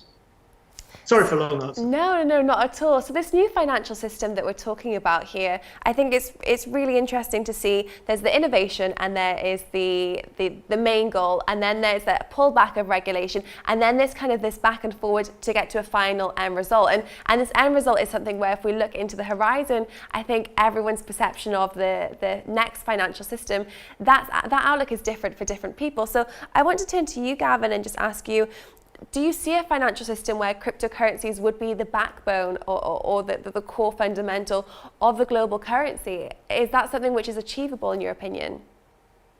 Certainly achievable. I think a lot of this does depend on how we define cryptocurrencies. I think a lot of people would say a true cryptocurrency is one that's decentralized. And I think I would struggle to see a world where that played a mainstream role. I mean, just when I say mainstream, I mean, if we look at, say, the market capitalization historically over the last sort of year or two of sort of listed or sort of known Bitcoin and kind of altcoins, etc., added together, typically they were around about 1,000 times smaller than all sort of fiat money that was out there. Again, depends how you measure money, whether we talk about narrow money or broad money, etc., but pretty much 1,000 times smaller. So I almost see those decentralized currencies or cryptocurrencies as existing on the periphery, always having a role, never really disappearing, maybe increasing with time, but certainly perhaps not getting to the stage where we're able to rival the US dollar and some of those mainstream fiat currencies. I think for me, the thing that I find most interesting is almost looking at how the corporate currencies start to come through as well. I mean, corporate currencies aren't something that's new. It's been done by countless companies historically. So even people like the East India Company did this in the days of the British Empire out in India, where they paid their employees in corporate scrip. So it was a currency which they controlled and could decide where it was spent and control the pricing, etc. It was almost like a pseudo-slavery type arrangement. But obviously we're in the stage now of globalization where companies are becoming increasingly larger. They increasingly have the networking benefits. We're seeing the the big tech firms, the kind of, the sort of Facebooks, Amazons, Googles, etc., increasingly starting to move into the financial services space, either through acquisition or with a desire to move into financial services, be that through currency creation or indeed through the provision of loans and financial products. So I think that for me is going to be the most interesting challenge. And I also believe that, especially when you look at, say, the reaction at the moment with coronavirus, with the quantitative easing, we're seeing a gradual indebtedness and deterioration of the financial creditworthiness of countries. And we're living in a world with the increasing power, if you like, or power aggregation from corporates. So I like to almost view this as the next phase of globalization, where, we're going to increasingly see those corporations recognize that, look, consumers don't spend their money with the nation state. They spend it indirectly through taxation. They spend their money with large corporations. And if that can be done where we sell those consumers the actual currency as well, then let's take a go at that. Let's have a look at it. And you've made a really interesting point there that you're right, COVID-19 did bring out, especially from the Federal Reserve, we saw printings of unlimited amounts, as they said themselves, of resources as well. So Kenneth, I'd like to turn to you now and just ask you, a lot of people would suggest, and especially people from the cryptocurrency sphere, that the next global financial crisis or recession would actually push more people into the direction of cryptocurrency adoption in a positive way, because it would show the stark difference between that and more traditional financial systems and houses. What's the perception from your side as someone that is based in the States? Yeah, and we've been dealing with like great adversity recently, not only with inflation that's happening with the dollar, but there's a lot of society that's unrest right now, a lot of societal unrest that's occurring. There have been numerous protests in all of the major cities in the U.S. And speaking here in Boston, I even had to remove the signs off my business the other night because I wasn't sure if something would have happened. So that's just the level of unrest that exists within society, and that unrest actually translates to willingness to change. And I think the acceptance of change is what comes out of that. So not to relate two different subjects here, but I think people are now seeking that change, and it's going to take the action by the society to push regulators into a mode that enables CBDCs to be fully adopted within the states. And I think that traditional decentralized currencies are actually not as widely adopted as some would think. If you walk down the street, nobody really knows what it is. Nobody's clamoring for a CBDC. No one's clamoring for Bitcoin. There's no actual real adoption here in the U.S. outside of speculation, as far as I can see. In terms of businesses accepting this as payments, just recently I went out, downtown Boston, trying to find a directory online of businesses that accepted, cryptocurrency for payments. The businesses that did list on these secondhand websites that they accepted cryptocurrency, when we actually got to the physical storefronts, if they were open, they weren't accepting the currency because there was too much friction with training employees, and then the amount of use, it just wasn't worth their time. So, the pandemic is playing into this as well, where you're sort of creating a perfect storm that enables this sort of change to take place. And I think the last step is going to be having an authoritative figure, like a government agency, like a central bank, come in and sort of apply the technology to their product in the form of a CBDC. And then at that point, the society will be more willing to trust and adopt, because they're seeking change, and they're seeking transparency, and they're seeking accountability in a lot of aspects. And some of these products that we're talking about can accomplish that. And that was Can I just jump in quickly? Yeah, please Just do. one of the things you said a moment ago about the unlimited money printing. So that brings into question the whole thing for me is, what is a stable coin? Stable against what? So is it stable against gold? Well, gold's not stable against the dollar, but what's gold stable against? So the question of stable coins, everyone sort of assumes a stable coin keeps its value and everybody's happy, it moves forwards without any fluctuation. But I'm not too sure what you could possibly do with that. So if we'd have stabilized it against oil recently, of course, it would have gone right off the rails. So, and I fear the same may be true of the US dollar imminently. Where do we stabilize against? I think is a fair question, perhaps. And just on that point, Richard, if I may, one of the things I was looking at was, what is the total value of money at the moment pre-coronavirus? And you're talking around about 80 or 90 billion dollars globally. But one of the things that we start to see there is that, the total quantitative easing package that happened across the whole world back in the 2007-2008 crisis was just too $2 billion in terms of QE that was taking place. And yet that was the first phase of the response, purely just from a US perspective for this particular incident, which kind of makes you realize almost, A, the kind of threat that the fiat currencies are under in terms of their valuation or debasing, if you like, but also that this isn't just like another crisis from a decade ago. This is a genuine step change in terms of money creation, which, you know, could actually spell good news for a lot of the crypto space, I think. And I think this is a really interesting point, because it really will shape the future of especially decentralized finance as well, because this is modernizing the way that the world works and how things operate. If we look at, imagine if COVID-19 happened when there wasn't internet in place, it would have been a completely different paradigm. So I want to ask you all now, just because we are slowly running out of time, just quickly, envisioning a new financial system with decentralized finance and digital currencies, would we see that actually a new financial system with a global reserve currency that is a cryptocurrency? Just finally from each of you, just a final comment on if it's possible and how things would be from a time frame perspective. Yeah, I could just start us off and you guys could come in with more expertise. But yeah, I think it is possible to have a digital currency, you know, interrupt traditional financial system. And this could be, you know, also you look at DeFi, how can that fit into the traditional financial system, or the next financial system too, where payments, borrowing, and investing can become more automated and more written by code, right? So you're reducing the amount of fees to transact, and you're just creating more efficiencies. I think this is something that you also want to think about regulation when you start introducing these type of products too. You have like a MakerDAO product that's kind of unregulated, and to kind of look at the other side of the table, you have a StakerDAO product, which has taken a totally different approach, where they've actually issued a security token to represent the DAO voting right aspect and governance aspect of the side of their project. So as these projects disrupt traditional finance and as they make more efficiencies and reduce certain costs, they also should be recognizing there's regulatory risk associated with doing things outside of a security token model,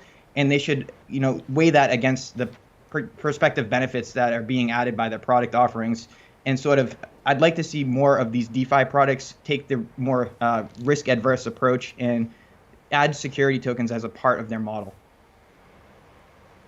And Richard, what about you?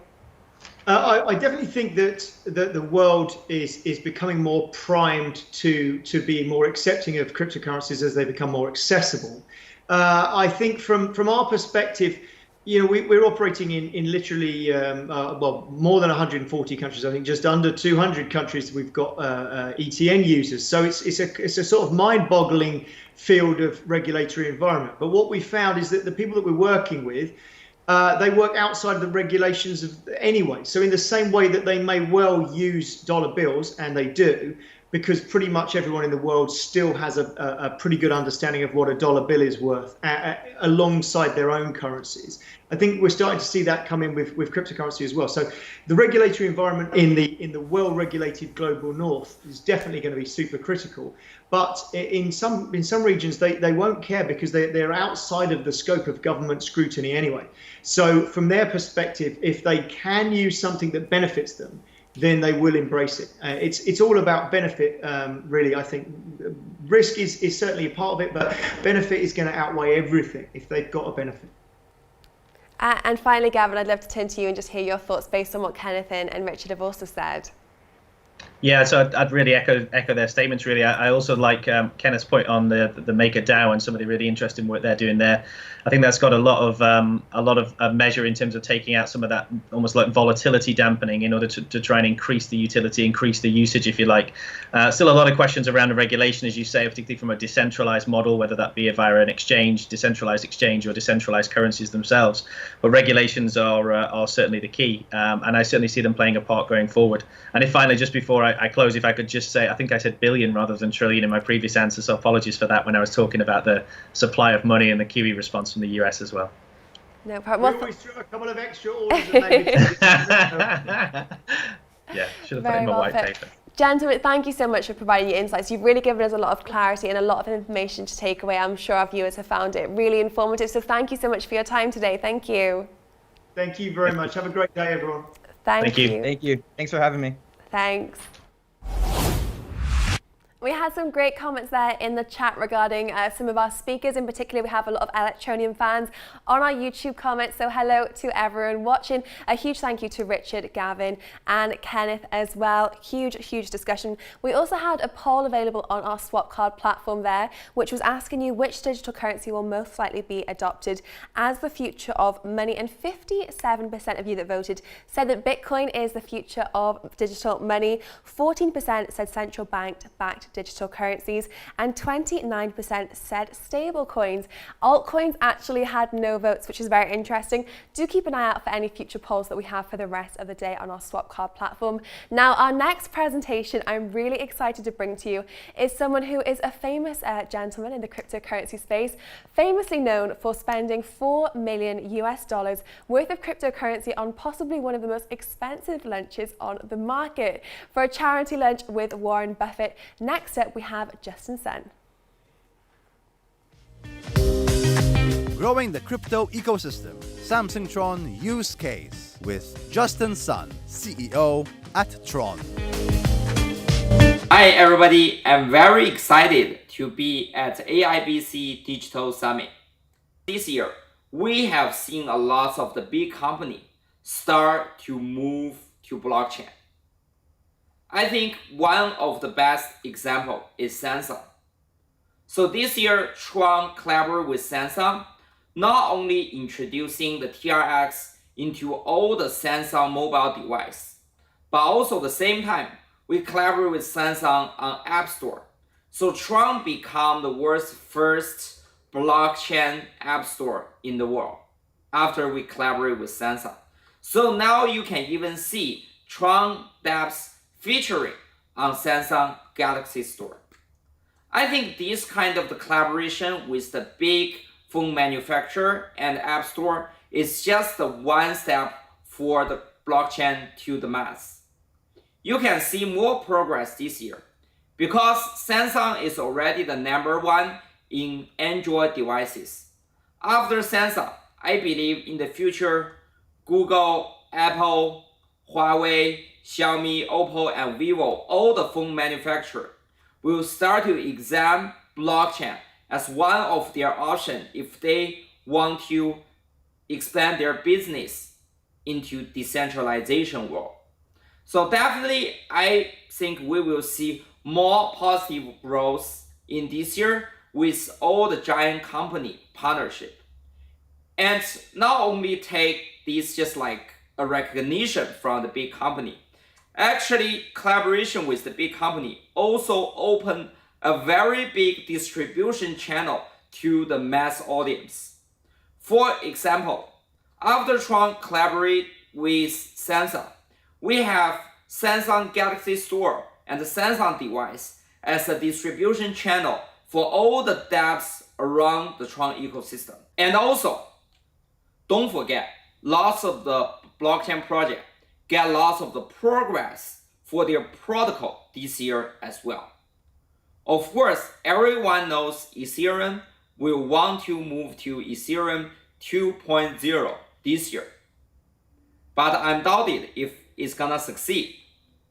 But we all also know Tron will release 4.0 this year.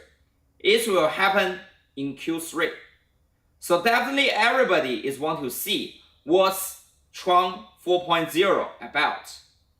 So I will give you some clues here today.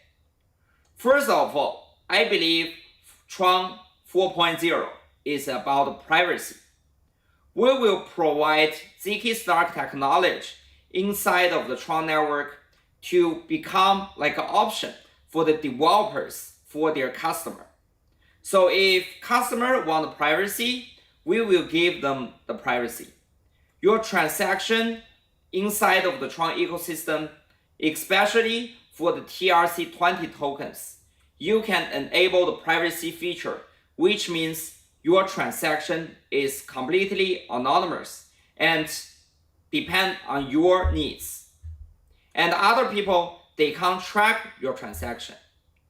At the same time, we can guarantee the smart contract level of the interaction between different privacy tokens. For example, you can also convert a privacy token into a traceable token. So basically, we have the gateway, like a smart contract gateway between these two different kind of the tokens.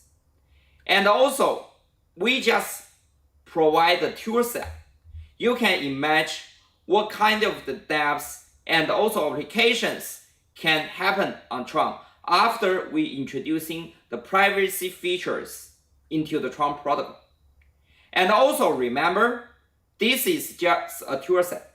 So if you want to be compliant, you can still make your token traceable and fully compliant to any law in any countries with your tokens. So that means Tron will become compliance friendly, and also at the same time, we can meet the requirement of the users. That's the first feature, privacy. Second, I think is about high scalability. Tron will introduce Byzantine fault tolerant mechanism into Tron protocol this year. It will dramatically improve the scalability in Tron protocol. As everyone knows, Tron is a high scalability protocol compared to Ethereum. I think after this upgrade on high scalability, we will far more outperform other protocols in the world. So that's why Tron will become the only choice for dApps and other token developer if you really want to enjoy a cheaper, free, and safe experience for your customer and community. Number 3 is about a cross-chain solution.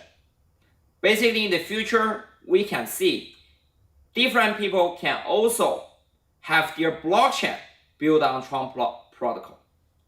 So right now, everybody knows Tron is a well-known blockchain, but if you want to have your own blockchain, you can also build on top of Tron. So basically, in the future, Tron will become a hub, and every other blockchain can plug into Tron hub and communicate with each other. So Tron will not only become a blockchain, and will become the mother of all blockchains. This feature will also be introduced in Q3. This is very important because lots of the enterprise and the developers, if they want to have their own blockchain, this is meet their requirements and bring the possibility they can join the blockchain world as well. And Tron here is guarantee the communication with different blockchain. Number 4 is for enterprise application. You can see actually the number 3, the cross-chain solution actually is well prepared just for the enterprise application. A lot of the big enterprise, they want customized solution. So basically we can build the customized blockchain for the big enterprise, and the same way they can communicate with the blockchain. If a large financial institution, they want to build blockchain, but they don't want their books to be traced by the public, they can have a privacy feature enabled blockchain. But this blockchain can plug into the Tron hub, which make they can communicate with other blockchain into the Tron ecosystem. So that's why the combination with the enterprise application and a cross-chain solution is very powerful. Imagine what we can have if we can introduce high scalability, privacy, a cross-chain solution, and the enterprise application all together in Q3. We will see amazing progress on the protocol itself, which empower more enterprise developers to build a better solution for blockchain industry. Now, there was a statement there that I want to get your opinion for all of you that are watching on YouTube at the moment. Do you think that Ethereum 2.0 is better than Tron's 4.0. It was definitely something that I think is sparking a lot of speculation in the YouTube comments, so I do want to hear your perspective. We'll be reading some of those out later. Also, a huge shout out to some of our friends that are watching. PR Bitcoin, Crypto Puerto Rico, hello, how's everyone doing?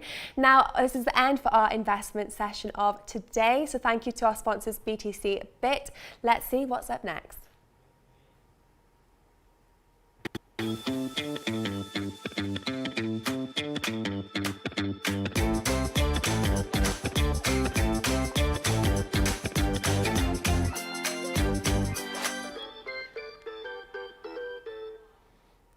Now it's time for our final session of the day, taking a look at investments in the cryptocurrency sphere, sponsored by ZBX. Now, our first panel discussion will be taking a look at the cryptocurrency sphere and all the different coins that are on the market. Which one do you think has the most long-term potential? Is it Bitcoin or is it a potential altcoin? Maybe a cryptocurrency that's not even on the market yet, but has some key requirements that we all need. Share your thoughts in the comments throughout this discussion. I'll be reading some of those out later on. Let's take a look.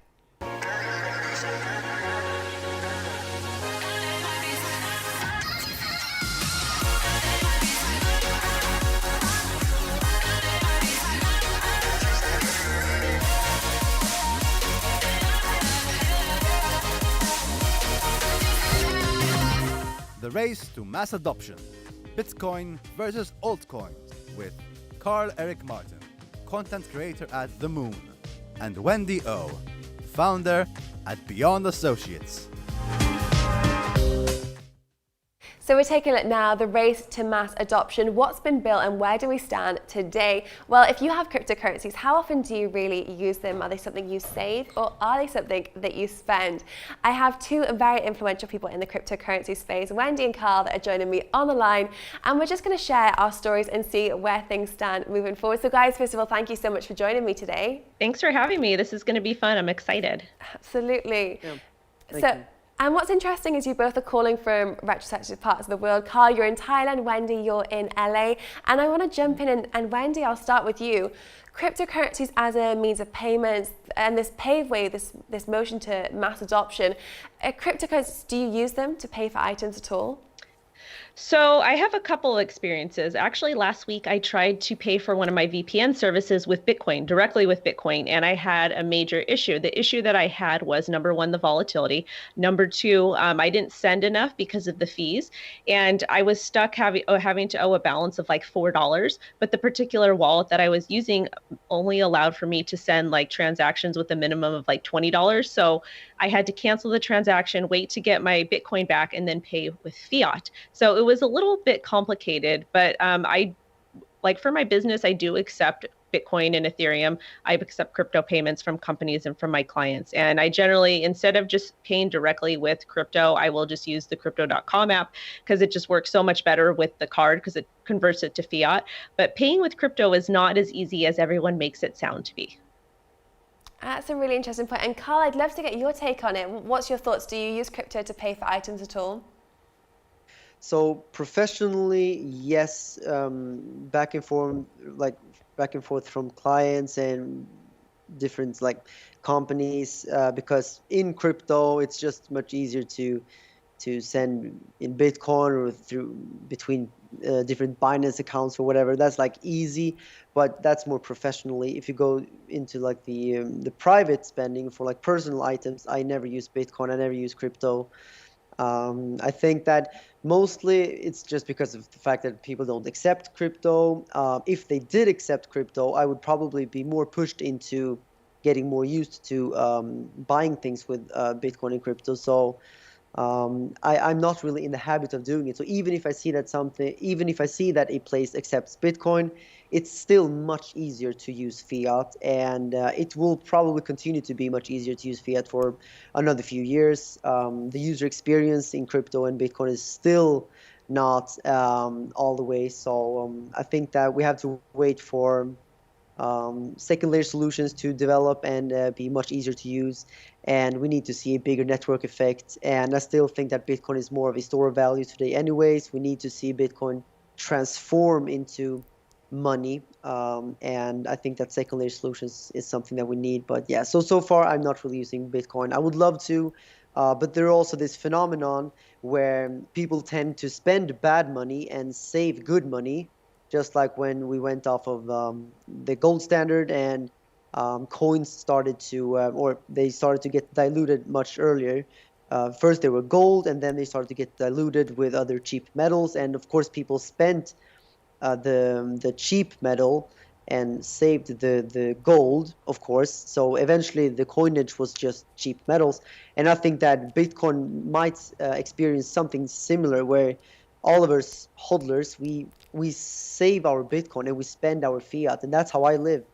I only keep a small portion of my wealth in fiat in the bank, just enough to survive on a daily basis. The rest is in Bitcoin, and I don't want to spend my Bitcoin. I want to save it for the future. I agree with you on that, Carl, because I feel that way when I accept crypto for payment, especially Bitcoin. I kind of want to hold on to it, but I do have to cash it out for payments. Bitcoin, like I can't pay my mortgage with Bitcoin. I can't go to my local grocery store and pay with Bitcoin directly. I can use like, you know, an on-ramp like that will automatically convert crypto to fiat and then use the card that way. But it's still too complicated. And also too, one of the things that I do notice is that it's really hard to use. It's super hard to use. And where I come from, a lot of people, they just want to pay their bills. They want to buy food for their family, and they want to, you know, just take care of things, and they want to do it in a very easy way. And using crypto, it's still too hard. Like to have to go back and to send Bitcoin or Ethereum via like a wallet address, that's still really long. It's still complicated. A lot of people don't have time, or they don't want to really deal with it. And then dealing with your private keys and all that type of stuff. They just want their money and they want it fast. And then also too, we're dealing with volatility. When you have a volatile asset, people don't like that. There's people that are living paycheck to paycheck, especially how I grew up, and we don't have time to deal with the volatility. Big, oh, price is going to go up, so let me wait a little bit to go ahead and sell here. We need to cash our crypto out now, and we need to be able to pay our bills now. And I think that volatility is a really big turnoff for businesses and for consumers in general. And you've both made some really interesting points, I think, especially when it comes to if you are getting paid in cryptocurrencies, you do see it more as a store of value and something which you're less likely to spend and interact with in day-to-day life. Sometimes when we do see cryptocurrency news that does make headlines, you know, throughout the past 6 months, for example, one thing that stood out for me was a Coinbase card, for example, and these cards that actually resemble a debit card, or Bitcoin wallets that resemble a credit card, which show that step and that gateway into more traditional life that people may be used to spending. So when we look at cryptocurrencies being used in circulation and this future ideology that people would use digital currencies as a payment method, would we have to see something which is more user-friendly, like a cryptocurrency debit card, for example? I think that we do need to, but volatility is a really big problem, like especially with Bitcoin, because, you know, I want to say it was yesterday or the day before we had a really big drop. It was like $1,000 drop. And for somebody that's living paycheck to paycheck, that is relying on like even the conversion factor, like let's say it's like even a $5 difference, that $5 can add up to somebody. And when you're dealing with people that are in third world countries that, you know, they don't have a lot of money, that could really impact what they're able to spend their money on. So I think that is a pretty big barrier for people currently. Yeah, and I think that also, I know that it would be amazing to see Bitcoin being used as a form of money today, widely across the globe. But I think that we need to realize that this is going to take much longer than people expected back in the 2017 bull market. I mean, people have been thinking that this is going to take place next week, next month, maybe before the end of the year. But I think we're going to have to wait at least another 5 years, maybe 10 years. Honestly, I think we might have to wait 20 years before we see Bitcoin being used as a form of money. So I think that we need to have that perspective. And from that perspective, Bitcoin is actually doing very, very well. I think today Bitcoin is a store of value. And that's fine. That's already an amazing use case, because if you look out in the world, you don't have many reliable store of values where you have no third-party risk and no default risk. Most of the assets around the world that you're holding as a store of value, you always have at least some type of third-party risk and always some kind of default risk, because, I mean, fiat money, that's debt. it's someone else's IOU. Bonds, same there. When you look at real estate, you have third-party risk. You have, all these assets. You always have to rely on someone. Gold, I guess, would be the closest to Bitcoin. But if you hold millions and millions of dollars worth of gold, I think that you still would have to rely on someone to keep it safe for you. Actually, I am a gold advocate. I love gold. That's where I come from, actually, before I went into Bitcoin. So I see the goods, and I see the pros and cons with both Bitcoin and gold. But the amazing thing about Bitcoin is that it is a digital store of value without third-party risk. So it is something that we have never seen before. And I think that that's fine. That's already, like I said, an amazing use case, and it's going to change many people's lives. People that cannot rely or shouldn't rely on banks, for example, or cannot trust their governments. And we might think that we can trust our banks in our country or our government in our country, but there can come a day when all of that or that illusion completely just evaporates. I think this is exactly what was very close to happening back in 2008, but we saw, of course, big manipulation of interest rates and the currency supply, which basically just pushed these problems into the future. And I think that very soon we might see banks once again end up in a big credit crunch, where we see problems in the banking system. And eventually we might see these restrictions on ATMs. You cannot withdraw more money than they allow you to. And at this stage of the crisis, which I think we are going to end up in at some point, people will wake up to the fact that this system is fundamentally flawed and there is a need for an alternative. And of course, the first obvious choice for people would be gold.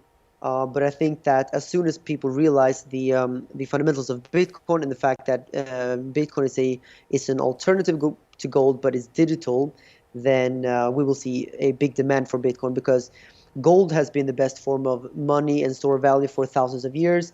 But today we are in a digital world, and all of the payments today are digital, and we're moving more and more towards into a digital economy. So to me, Bitcoin makes sense, and I know that people will realize the same thing as I have.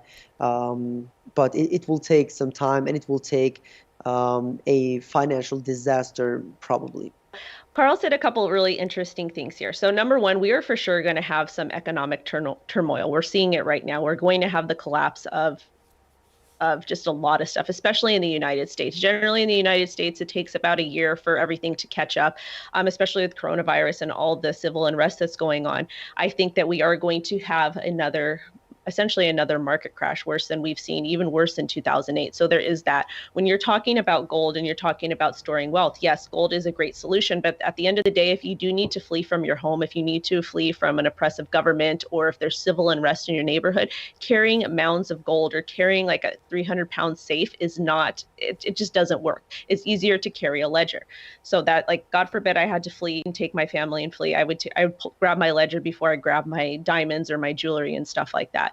Another thing that Carl touched on was that adoption is not going to take place in the next 5 years. I agree with him there, because I feel that this generation, like my generation, can kind of pick up and understand the tech, even though the tech behind Bitcoin is still a little complex. Even after reading the white paper, the Bitcoin white paper a few times, there's some things in there, some verbiage in there that's still a little bit hard to understand, even for me. And I've been in this space for a little bit of time. So I can only imagine people that I know reading the Bitcoin white paper and not necessarily understanding it, because it is complex.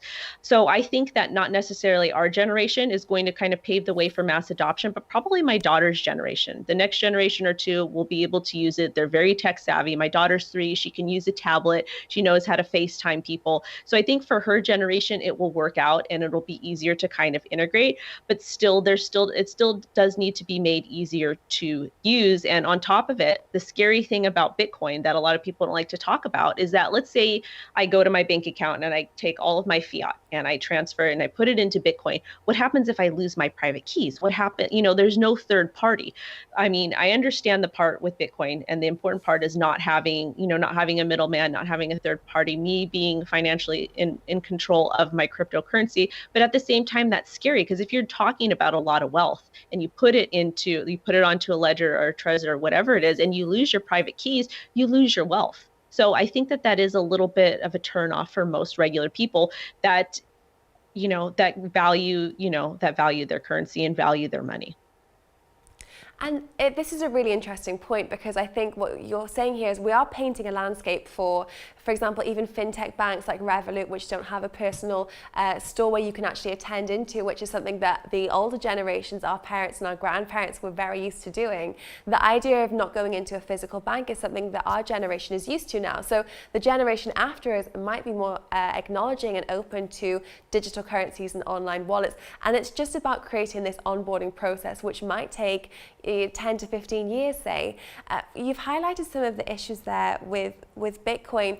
Would you say that maybe there is the future cryptocurrency that is adopted, it might be an alternative token that might not even be on the market yet, that might be faster, but also might be slightly centralized with some form of third party, just to mitigate some of these risks that you've mentioned? Or is that completely off the table? Well, 100% they're going to be issuing a US digital dollar soon. There's a lot of different acts and laws that are being talked about right now and being pushed. I've been following this on my channel. I've had Jason Brett come on my channel and talk about it. He's been following it as well. And there is going to be a US digital dollar, and China is also going to have their own digital currency as well. So we're going to see that. But the issue with that is, like, it will be a stable coin, but the issue with that is then the government will be able to track everything that we are spending our money on. And that digital dollar will have some sort of FDIC protection and whatnot. And I know that it's completely different than Bitcoin because Bitcoin is decentralized. But I feel that with the US, or with the digital currencies that are going to be created by different governments, I feel like it's going to also help push mass adoption, because people may already be used to using it. And then people will start to realize, hey, I don't want people knowing what I'm spending my money on. I do need a little bit of privacy. So they may go ahead and then kind of convert their digital dollar into a different type of cryptocurrency to kind of, get some anonymity and some privacy as well. And there's different ways that you can mix your coins and do that. But I think that might also help kind of start adoption, even though that might not necessarily be the way everybody has envisioned in their mind. And Carl, I want to turn to you now, because you're very openly a Bitcoin advocate. So what's your take on the matter? When it comes to government fiat, there's no need to try to make another government fiat. I mean, they will do it. They will make these government cryptocurrencies or whatever we should call them, but it's just another form of fiat. Maybe it's a more effective fiat or whatever, but fiat nonetheless. And that is something that we, of course, need to educate the mainstream about. When it comes to other cryptocurrencies, altcoins or whatnot, I believe that there will never, ever be an altcoin that can ever compete with Bitcoin, because Bitcoin is unique. It is the only decentralized blockchain. You can never replicate this. Bitcoin was born out of a black hole, and there's no way you can recreate the creation of Bitcoin. It's like it was an environment that simply cannot be recreated. And I think that all the altcoins that we see today are more or less centralized, and there's always a degree of trust. You have to trust either a CEO, or you have to trust developers. You have to trust people to take either this direction or the other direction, and they might have the best intentions for sure, but you have to trust these people. And with Bitcoin, there is simply no one you have to trust. You simply have this mathematical equations and this cryptography, and as long as 1 + 1 is 2 today and 1 + 1 is 2 tomorrow, then you can continue to trust that Bitcoin will continue to add blocks every single day. And I think that Bitcoin will be the money of the world in the future. I think that Bitcoin has a great chance of becoming the best form of money in the world. It is already the best store of value in the world, in my opinion. Depends on the time horizon you have. Of course, on a day-to-day basis, it's a horrible store of value because it can lose 10% in 5 minutes.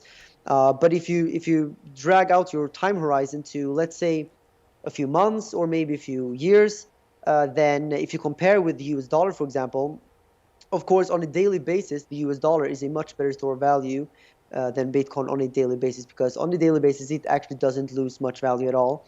But let's take a look at 2 years, 5 years. The US dollar continuously loses value year over year through inflation, and it actually lost 97% of its value ever since 1913 and continue to lose value in a more parabolic fashion, and especially now as we see the trillions of dollars getting printed. So I think that Bitcoin will eventually become a form of money when we have these second layer solutions getting adopted, because we need Bitcoin to become much cheaper and much faster, because on-chain transactions are slow.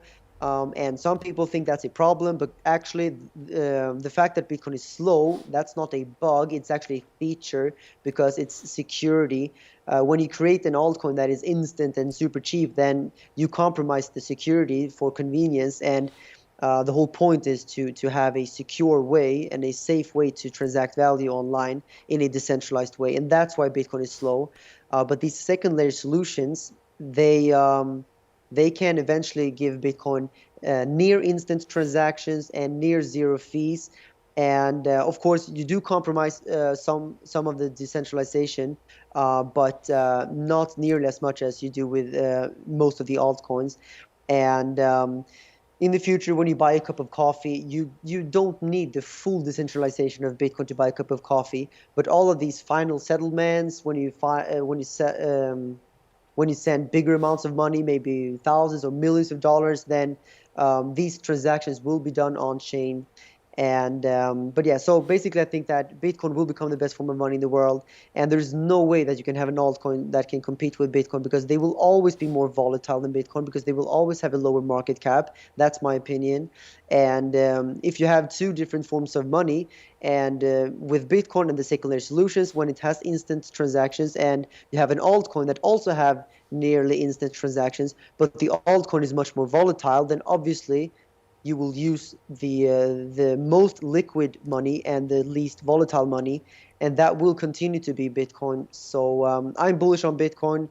I'm not necessarily bearish on altcoins, but I am bearish on altcoins against Bitcoin. So I think that in terms of in value against Bitcoin, altcoins will continue to lose in the long run, and that's why I am 95% in Bitcoin in my crypto portfolio.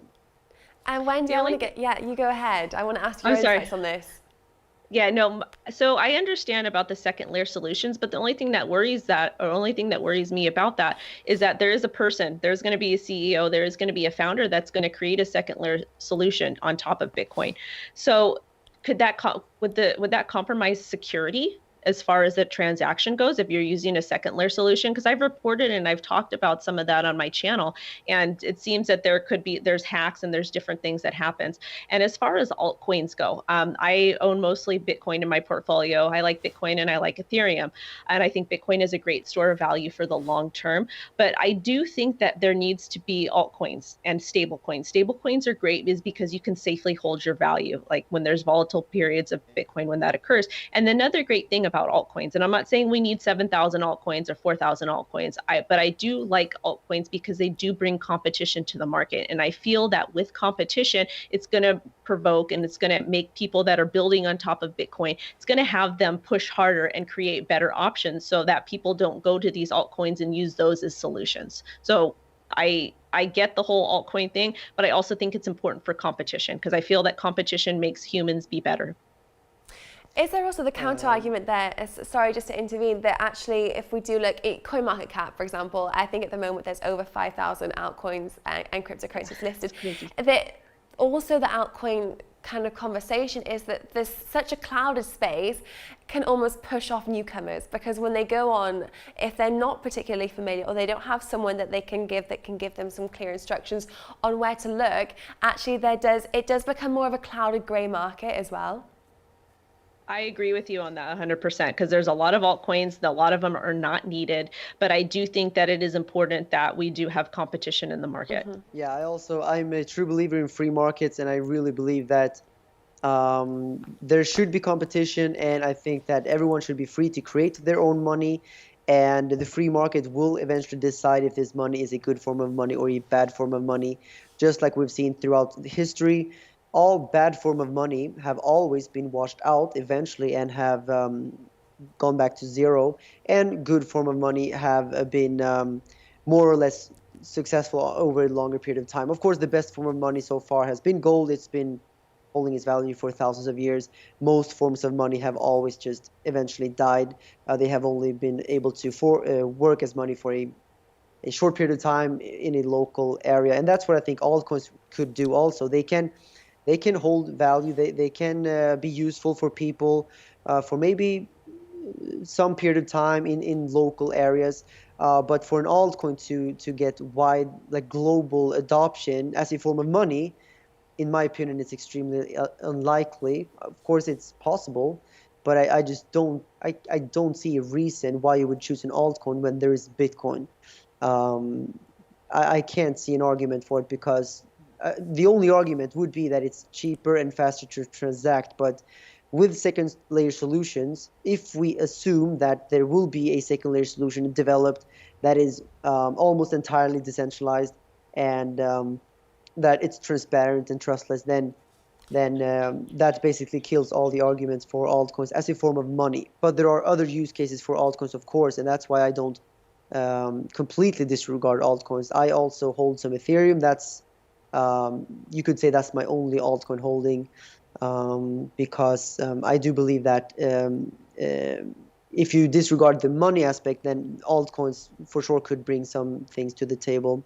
And I just wanted to quickly talk about the point that Wendy was talking about, that we need stable coins. And I do believe that's true, but I think that's only temporarily true. It's only in this transition period that stable coins are needed. Just like when, for example, when cars were developed, there was a lot of confusion. People didn't understand, why do we need cars? So actually there was one funny picture I saw where they had a horse dragging a car behind it, because you weren't really allowed to use cars this transition period. And also there was another detail that during this transition period, when the cars were introduced, sometimes you have to have a person walking in front of the car with a red flag or something to signal that this is a car coming. So you weren't able to go with the car faster than the speed of a human being. And I think that's kind of an analogy for the stable coins. It's like we're basically using the old technology and the new technology in a transition period, but eventually I think that there will be no need for this old technology, because the new technology is just so much better. And yeah, that's my thoughts about that.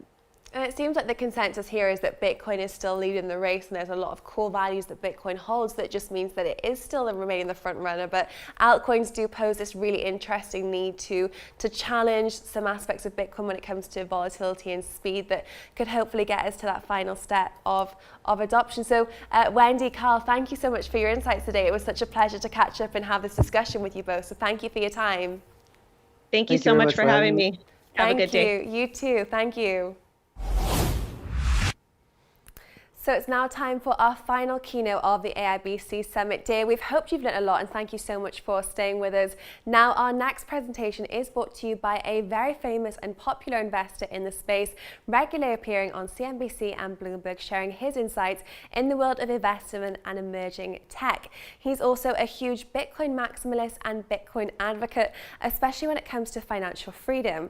Well, in the recent 3 months, especially in the US, we saw coronavirus hit, and we also saw the protests that are going on at the moment. So financial freedom is something which is discussed at the moment, and Tim Draper is about to give you his insights. Let's take a look. Is Bitcoin the answer in times of financial crisis? With Tim Draper, founder at Draper Associates. Yeah, the world has had that freedom. The internet opened up the world. We all realized that we were all better off when we traded across border and we spread new technologies around, and we We built this amazing world where every transaction made us all wealthier, and all of our lives got better and better and better. Well, when governments, either it was COVID or it was a reaction to having a global currency, or the fear of losing their tribalism to this new globalism, somehow the governments have gotten really ambitious on trying to lock us in place and make us do their bidding. And I think that is unhealthy. I actually think their reaction to COVID may have been the worst policy decision in the history of the world. And I think that if you are a believer in the global system, Bitcoin is a great solution. I think the decentralization of the world is coming, and I think governments need to get on board. Governments need to compete for us. If they have a bad currency, they should adopt a cryptocurrency as an alternative. If they have a currency nobody has any faith in, that's not going to be a good thing for their economy. I mean, think of, nobody has any faith in the Nigerian naira. Nobody has faith in the Argentinian peso, the bolivar from Venezuela. Nobody has faith in those currencies, and so people are saying, well, look, if we're going to have a healthy economy, we need a currency that isn't subject to political whims, that isn't subject to somebody printing 9 trillion of them just willy-nilly. The dollar used to be, people used to say, yeah, but I have a lot of faith in the dollar. Well, now, dollar just dropped, 20-30% in value with 9 trillion of them just printed like paper. I think we've got a situation where, look, if we want to build this economy of the future, it's got to be global, it's got to be transparent, it's got to be open, it's got to be decentralized. And so Bitcoin is your solution. It's here. And it's great because being stuck in place has made it so all these people have started to move money to Bitcoin. And they realize how easy it is to move money around, to buy things, to do all those things. And it wasn't so easy in 2017, 2018. Now it's very easy. And they're starting to realize that, hey, this is money I can move around the world. It's a much healthier economic system. And the banks are freaking out. You hear Goldman Sachs saying, oh, Bitcoin's not an asset. It's like the Wizard of Oz saying, no, pay no attention to the man behind the curtain. I'm the Wizard of Oz. Of course, because people are taking their money out of that banking system and moving it into this crypto system. And by moving it out of the banks, they are realizing they're not going to get the 2.5% to 4% every time you swipe your credit card. They're not going to be able to manipulate your money and do all that. Some banks are realizing that the future is coming. Bitcoin's going to be a big part of it. How do we incorporate Bitcoin into our way of thinking? But a lot of banks are saying, no, we have to keep it the way it is. We want that 2.5% to 4% every time you swipe your credit card. We want to keep in fancy suits and big fancy buildings. The customer are just going to have to put up with it. Well, now we got an alternative. And by the way, if I had to send you money right now, the easiest way to do it would be to send you Bitcoin. Otherwise, it's a wire transfer or a check or cash. How do I get you cash? I don't know where you are. How do I get you? It's a complicated way to operate. Do you have a credit card number, a Square system, or whatever? I mean, it's so much easier to say, yeah, what's your Bitcoin number? Yeah, here it is, and shoot it right over to you. So we have a new currency, and it's Bitcoin. I'm wearing my tie because I'm saying, hey, this is the future. and you can tell. I mean, we got there are some benefits that came from the COVID lockdown, and that was that people were stuck in place and they had to experiment with new things. That otherwise they go crazy. And so people were trying things like VR and in their home, and they couldn't keep those things on the Oculus things on the shelf. And then they bought a bunch of Bitcoin. They put Bitcoin into their wallets, and as it moves, as money moves from the old system, the fiat government controlled, banking controlled system, to this new world of Bitcoin, the banks are freaking out. The banks that want the old world are freaking out, and so you hear these things coming from these messages coming from the banks, and they're all very self-serving. Well, it's first of all, it's very simple. You can get a Coinbase account, or you can just buy a ledger, buy something that looks like this, and hook it up to your computer and move your dollars to your Bitcoin. And it's not a hard thing. It's not complicated. And Bitcoin, the Bitcoin, whereas banks are getting hacked all the time. In fact, we've lost money to bank hacks. The Bitcoin blockchain has never been hacked, knock on wood, but it has never been hacked. So your money is more secure with Bitcoin. You can move from country to country and it's accepted everywhere. You have,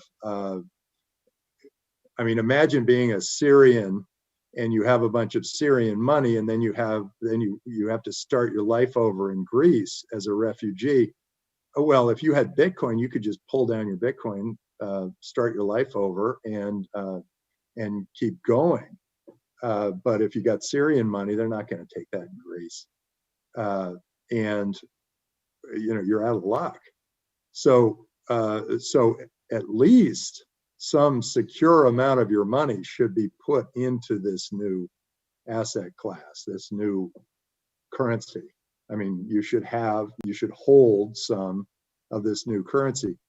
And the currency, by any estimation, is going to be worth more in dollars than it was yesterday. And as you go forward 5 years, it's going to be worth even more relative to dollars. And that could be where dollars decrease in value because they're just printing them willy-nilly, or it could be that Bitcoin just starts proliferating around the world as it is, and as more wallets are printed, it becomes more and more valuable. And today the world has about $90 trillion worth of currency out there. So I guess now it's $99 trillion worth of currency because the U.S. government just printed 9 trillion of them. Well, my guess is that 25% of that currency will be Bitcoin, and another 25% will be other cryptocurrencies. And so I think that the future will be using these currencies. And if you walk into a Starbucks in 2 years and you try to pay with fiat currency, my guess is you'll be laughed at just as much as the old person pulling out their purse and paying with pennies is laughed at today. You've got where they're pulling little physical pennies out of their purse. The new world will all be crypto, and we at Draper University we take Bitcoin. At Hero City we take Bitcoin. At the store we take Bitcoin. I took Bitcoin in exchange for a company that was merged out recently.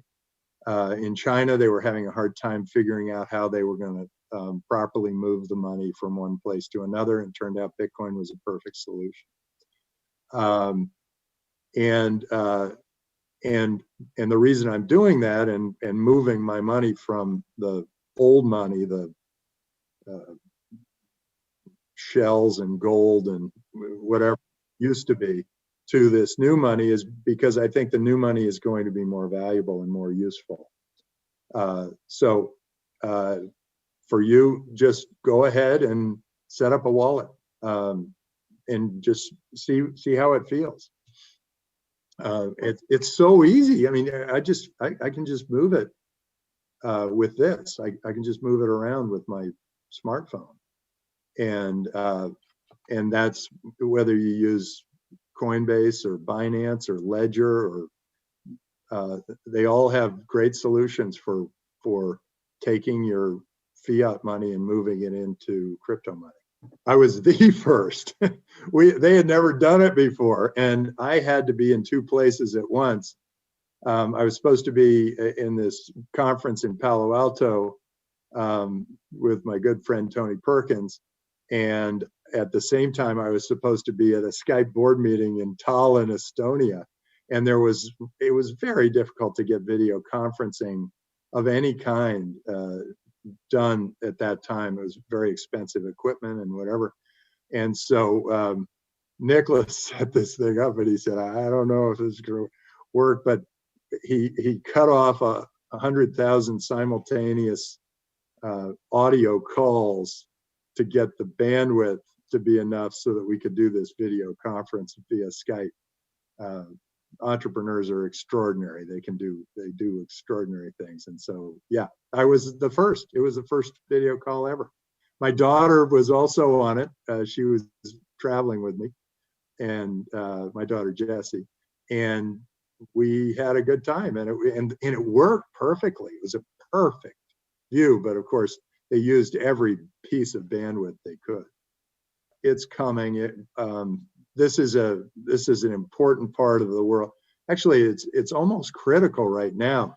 If you have, whether you have a utopian view of the future of the world or a dystopian view, is really whether you believe that Bitcoin and cryptocurrencies are going to take us to a new economy, or you think that these governments that are getting just overbearing are going to tell us all what to do, and we're going to be stuck in place with masks on and whatever.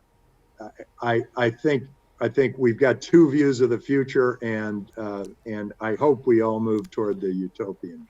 Great fun. Stay brave. This stay safe thing is killing us. Well, it was great to hear from Tim Draper there, and that brings us to the end of AIBC Summit Digital. So thank you so much for staying with us. We hope you learned a lot. We took a look starting the day at the Minister of Innovation in Malta, and then we looked at smart cities, automation in blockchain. We also looked at the innovation when it comes to emerging technology and AI, and of course the future of money in the form of digital currencies. So we'd love to hear how you found all of these segments. Be sure to reach out to the AIBC Summit team on YouTube and Twitter and our social media, and we'll respond and love to hear some of your thoughts. A huge thank you to the sponsors of this segment, ZBX. That brings us all for today, but stay tuned because in just 15 minutes we'll start our final Sigma Deep Tech of the week. Thank you.